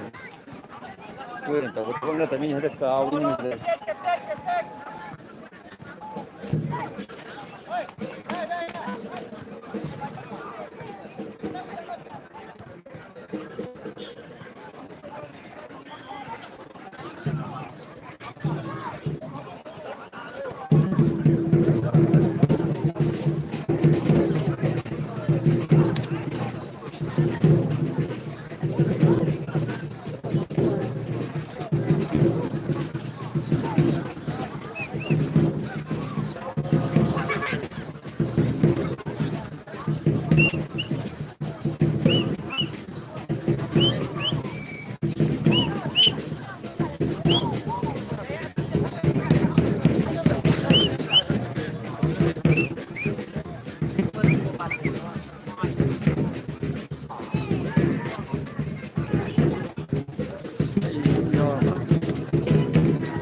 ꯋꯤꯅꯔ ꯑꯅꯤꯗꯒꯤ ꯍꯣꯔꯦꯟ 3,000 ꯀꯛꯊꯠꯂꯒ ꯑꯉꯣꯝꯕꯨꯡꯗ ꯇꯦꯡꯈꯠꯂꯒ ꯆꯥꯛ ꯆꯥꯒꯅꯤ ꯃꯥꯔꯒꯣꯡꯅ ꯀꯥꯁꯨ ꯀꯔꯥꯝ ꯀꯥꯁꯨ ꯋꯤꯅꯔ ꯅꯗꯒꯤ 3,000 ꯀꯛꯊꯠꯂꯒ ꯑꯉꯣꯝꯕꯨꯡꯗ ꯇꯦꯡꯈꯠꯂꯒ ꯆꯥꯛ ꯆꯥꯅꯒꯅꯤ ꯔꯟꯅꯔ ꯋꯤꯅꯔ ꯑꯩꯈꯣꯏ ꯄꯥꯔꯇꯤ ꯁꯤꯜꯂ ꯂꯩꯔꯝꯃꯤ ꯐꯝꯃꯒ ꯊꯥꯔꯤꯁꯦ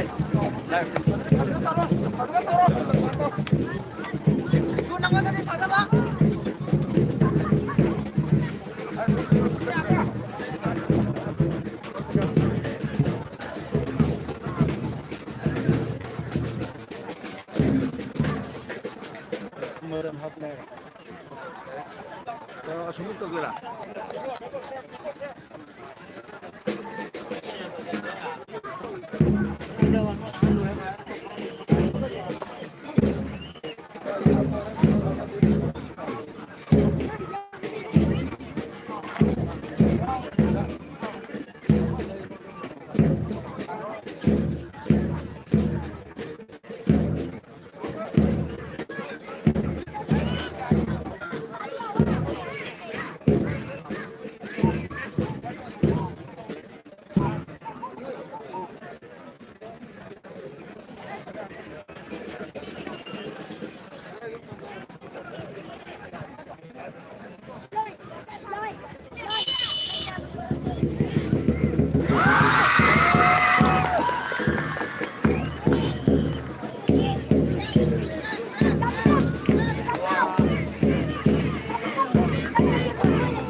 이해봐.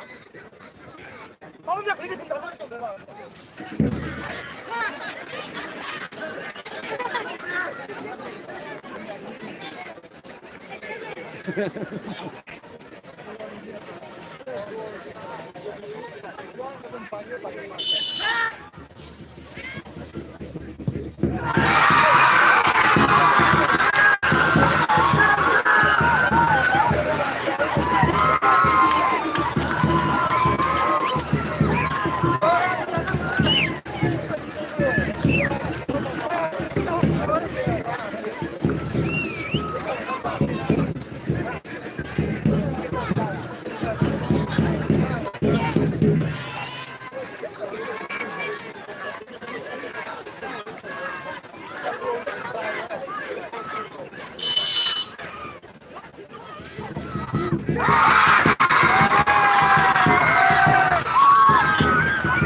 Oi,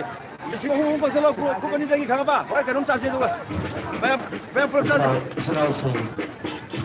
special places sila tanggal pedang tampang makin pambu.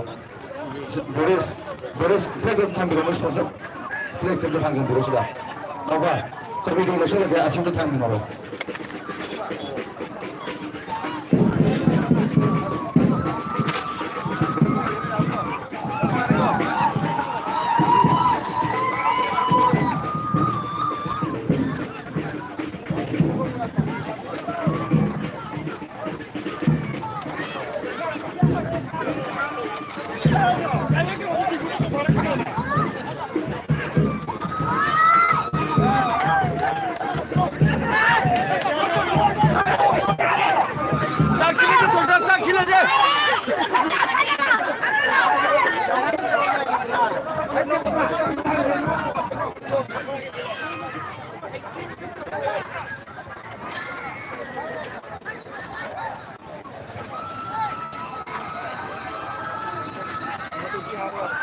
Semua. Ini pelajaran besar. Pelajaran setahun dia pi setahun nak kepala dia ni betul betul. Sila asal apa kan? Oh, setahun ke apa? Okey. Aduh dia asyik tinggal mana saya isu cakap masalah ini nanti.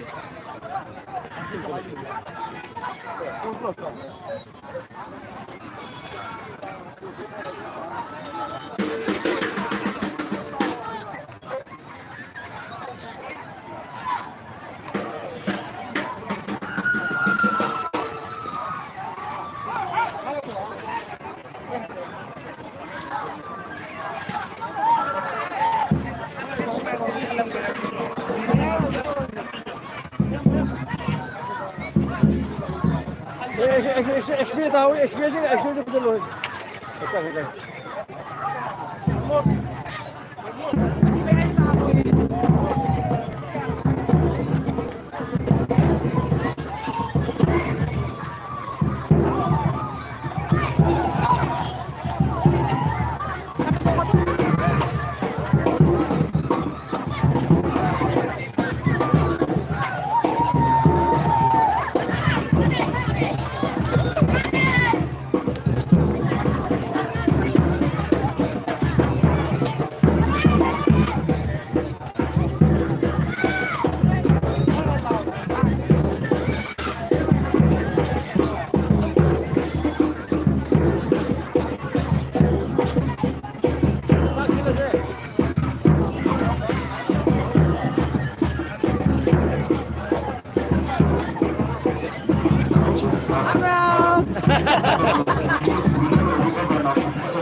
Tumani sana ka ba ko ba sin ba sana di ho to san ta da kan khara ka su kan ta do ga to bo na to bu su ba na ga ni to function su lo sa na sa tri asana khara ka sa to bi na ba kan jare daro hu ba ko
bagi Brazilian bagi matang yang seleh. Benar benar Brazilian ini.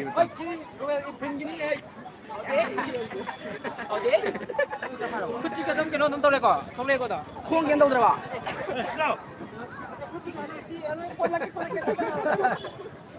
손나가는 쟁비라는 거. 이것 봄이. 나오잖아. 봐봐. 어디 어디. 나오기 딱 서로.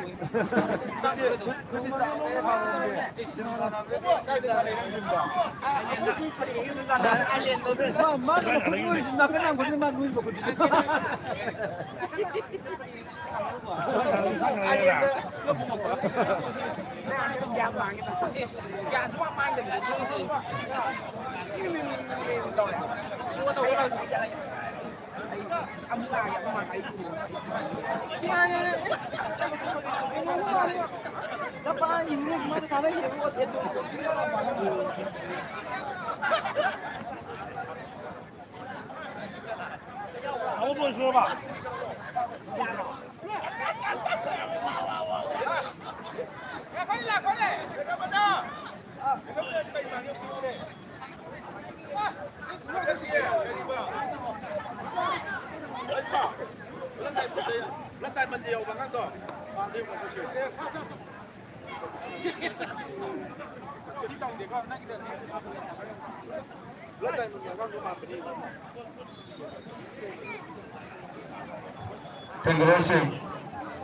Tenggorosing sonda mutang lengsen biro.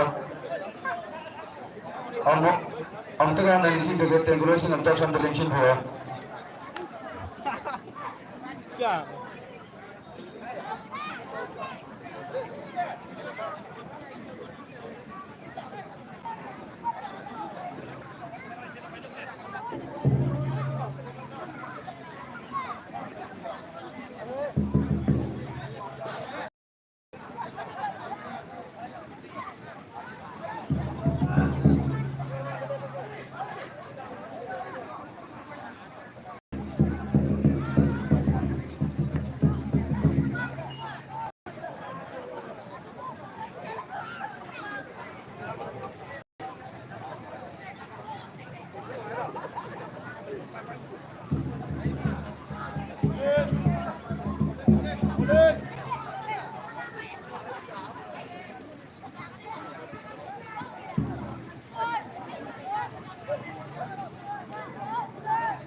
Halo.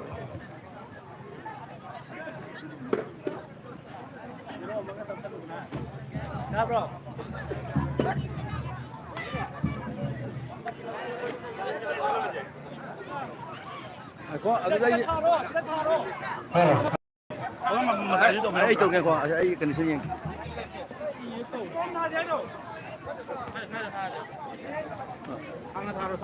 하나 아돈 하나. 좀더 타게 해라.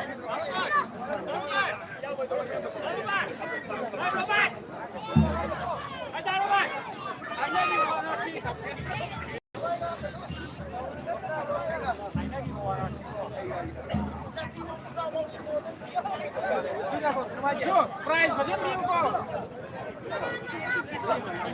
야래 불어.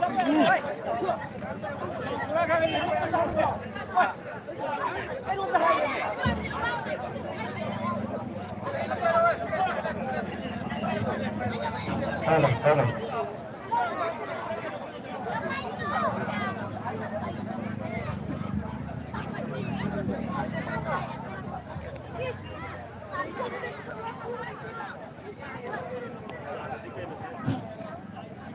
Nasili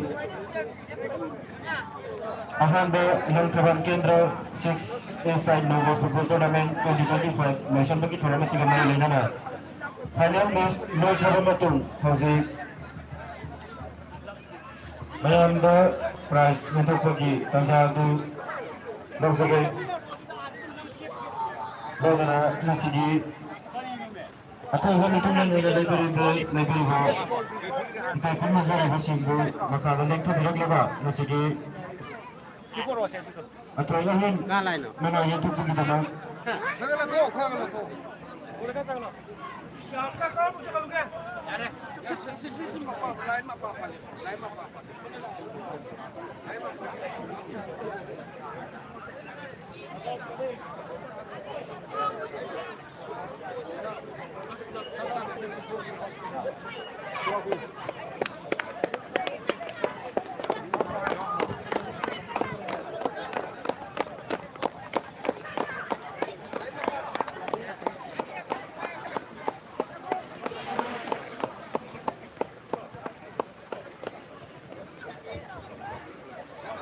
ngasigi ahamba oina sathazaragliba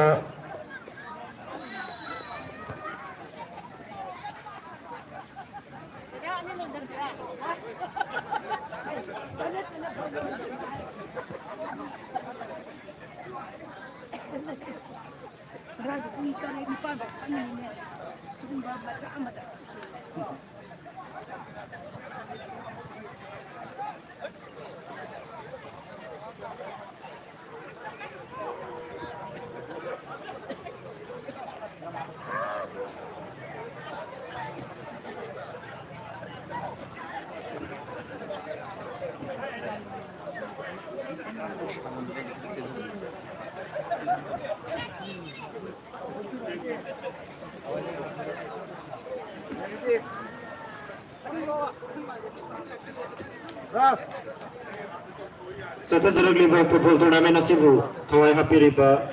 triple S sound gi chul naw matang langchan biraknaga anga maiting golin ni tondi nang amjaba kharadang tokjaba sida lana bale tana loksun duwa haina triple S sound hawgada hi loga thawba sound mate parbiriba chul naw makha langchan biraknaba toksenjari loinana ngasigi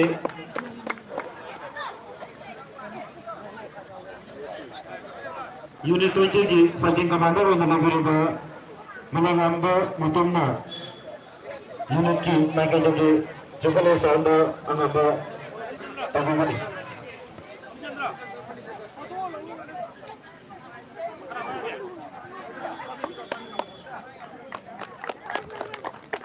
हागचरी लोइना final match असिगी drone की videographer और नमतेक तबिकीबा अनंत ओइना बकुसनजरी मखा तारपसिसु नसिगी fighting commander मनंगंबा मुतुमना अंगंबा करम पुलिगनी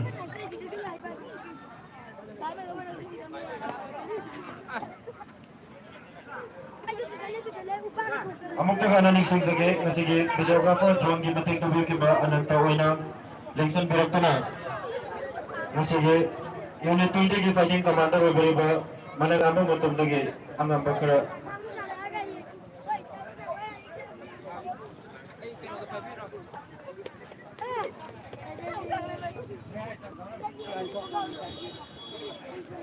makatara pada football match asi hek hawlagi loba phawba referee ki matek tawberiba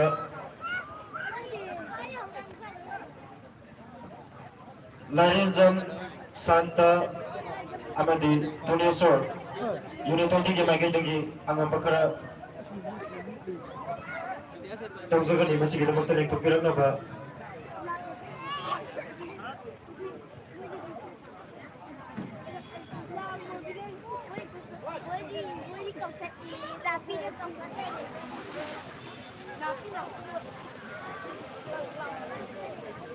मसीगी referee की तो तंबीना बिगदमा मसीगे जसो होना की बंबम लागले से बिगिबा आके नोंगल कोबम में देना मसीगे रेफरी की अंगम बकरा तंबीना बतो century लोइना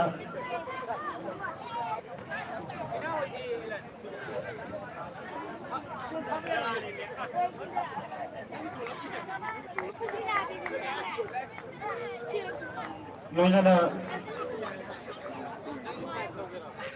sanathoi referee gi damakta mateng pangbikiba chalnau busu lengthokpiraknaba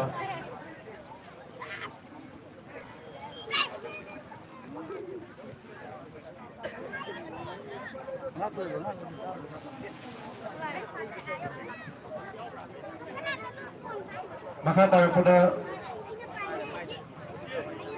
masige final match asige man of the match tabikraba Naukomba FC El Geneva langsung berapa kosong saja masige man of the match tabikraba El Geneva bu masige gesofonan di bakun langda nasi bikibi kaunam sanahan bina mana si pibigan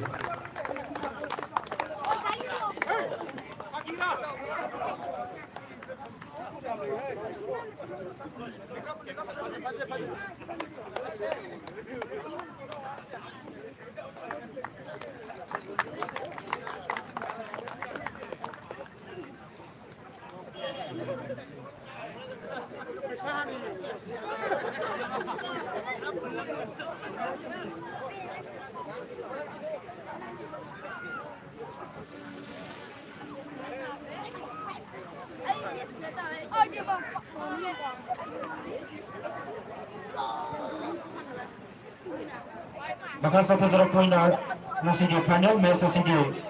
best goalkeeper gi mana lobina ba ke dinku Naukomba FC ke dinku nasige final match sige best goalkeeper gi mana lobina ba kusin jari bolina best goalkeeper gi mana si aram ba tengol unit 20 gi commander langgam ba dingkong sana latopi gani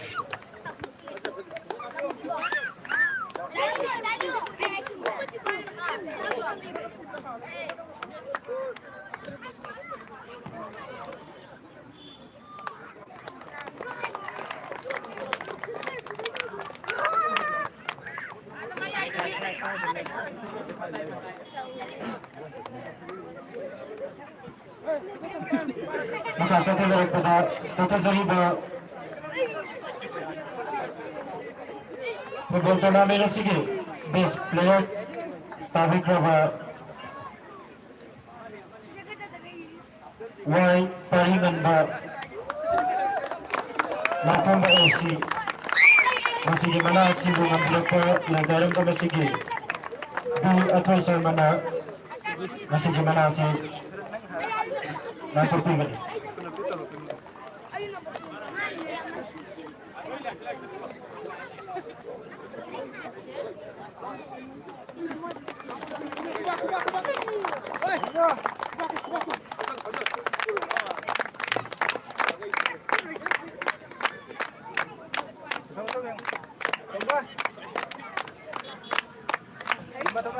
maka satu zero football tournament sige tapos pala gimana U Pritam mau sa tim Karamgi U Pritam na masige tapos pala gimana buhina ba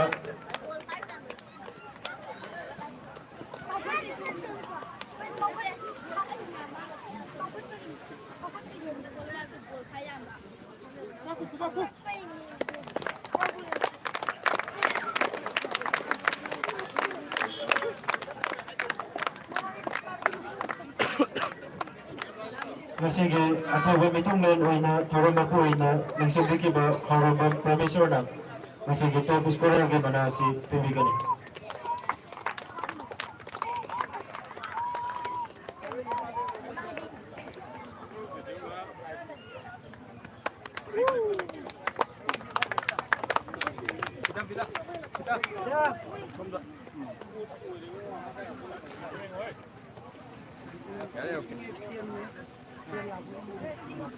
maka satu zero point na satu zero ke football tournament na sige best discipline team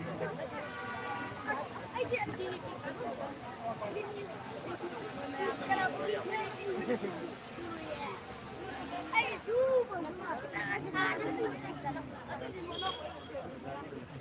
discipline team tabi krabat team adudi MRC Marianko. MRC Marianko mention direct na. Please discipline team gimana si lobi na pagkusin jari. Mana si buti bina kita ba masige. Kaya sobrang naging pagkalang daling sa buti ba arke nanggang kwamba na. Please discipline gimana sila to pinaba pagkusin jari.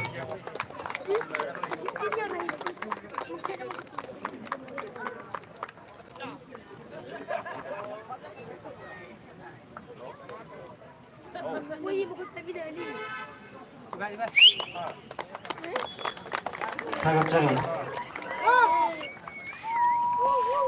Maka satu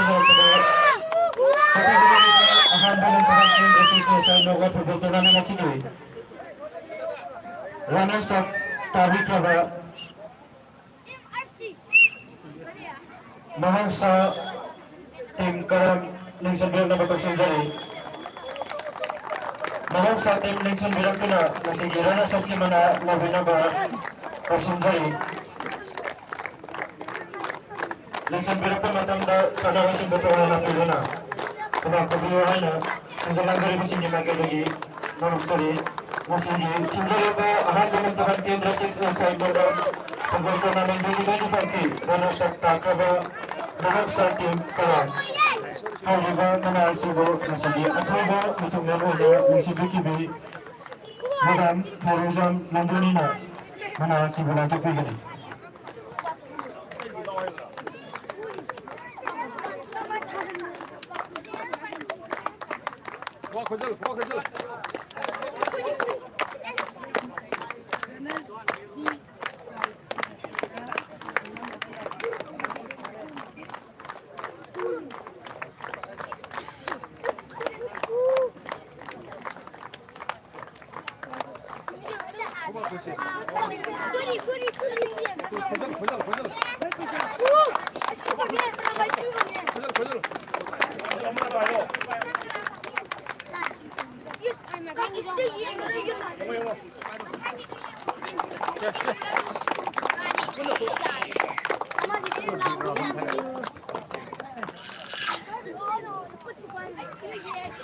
Tagot jari. Narang ko sina Ramna Mumaiba Kamadi Sanari Simbo Kamana Ama Ikai Kamna Bawa Pibawa na Masige Sanabi Kiba Tim Mahal sa ating mamanda semi-final na mahal sa ating new player. So tunadang kiba Ligi Karam Gidamag Masige final na bira ba Naukomba FCG team manager na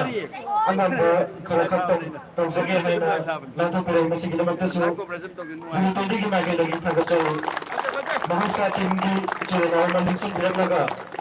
Naukomba FCG team manager na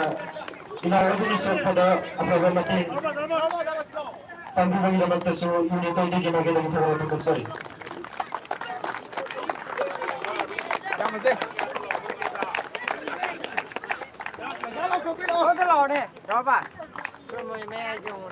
Naukomba FCG team manager na pinawiki gilaman napanising na may anabat ko nagpabawa sa nawahay na tambang duga tagapagpagsari. Ngayon at sa pagdarang iba ahan ba ng Parang Kendra 6 SI Knockout Tournament 2025 sige. Winner Obi Kraba Naukomba FC Marian Pangolengson direkto na nga sige senjari ba ayam ba itengol na tamjari ba Francis Ilobi wahay na to senjari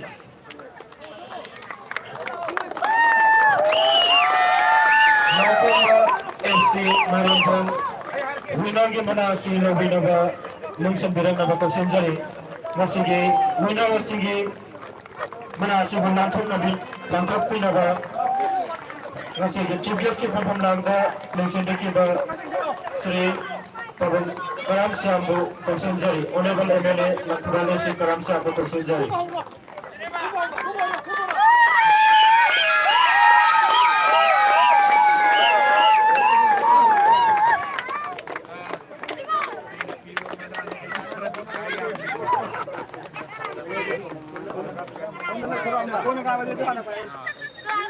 Ready? 1, 2, 3, yeah!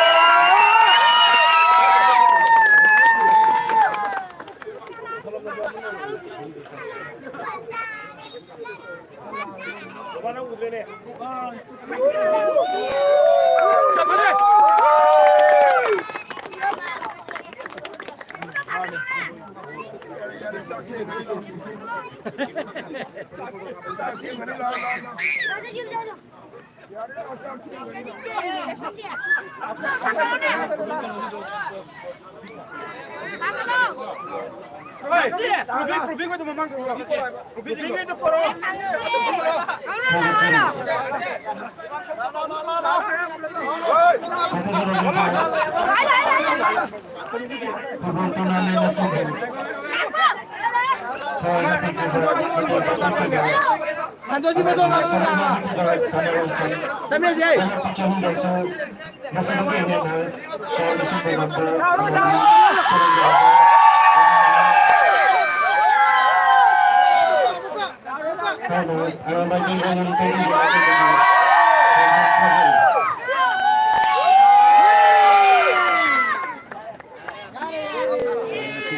Nasi kita tadi matang kita akan laku lu senjata. Masih di, kalau mau pergi ayah, masih di closing ceremony asibu.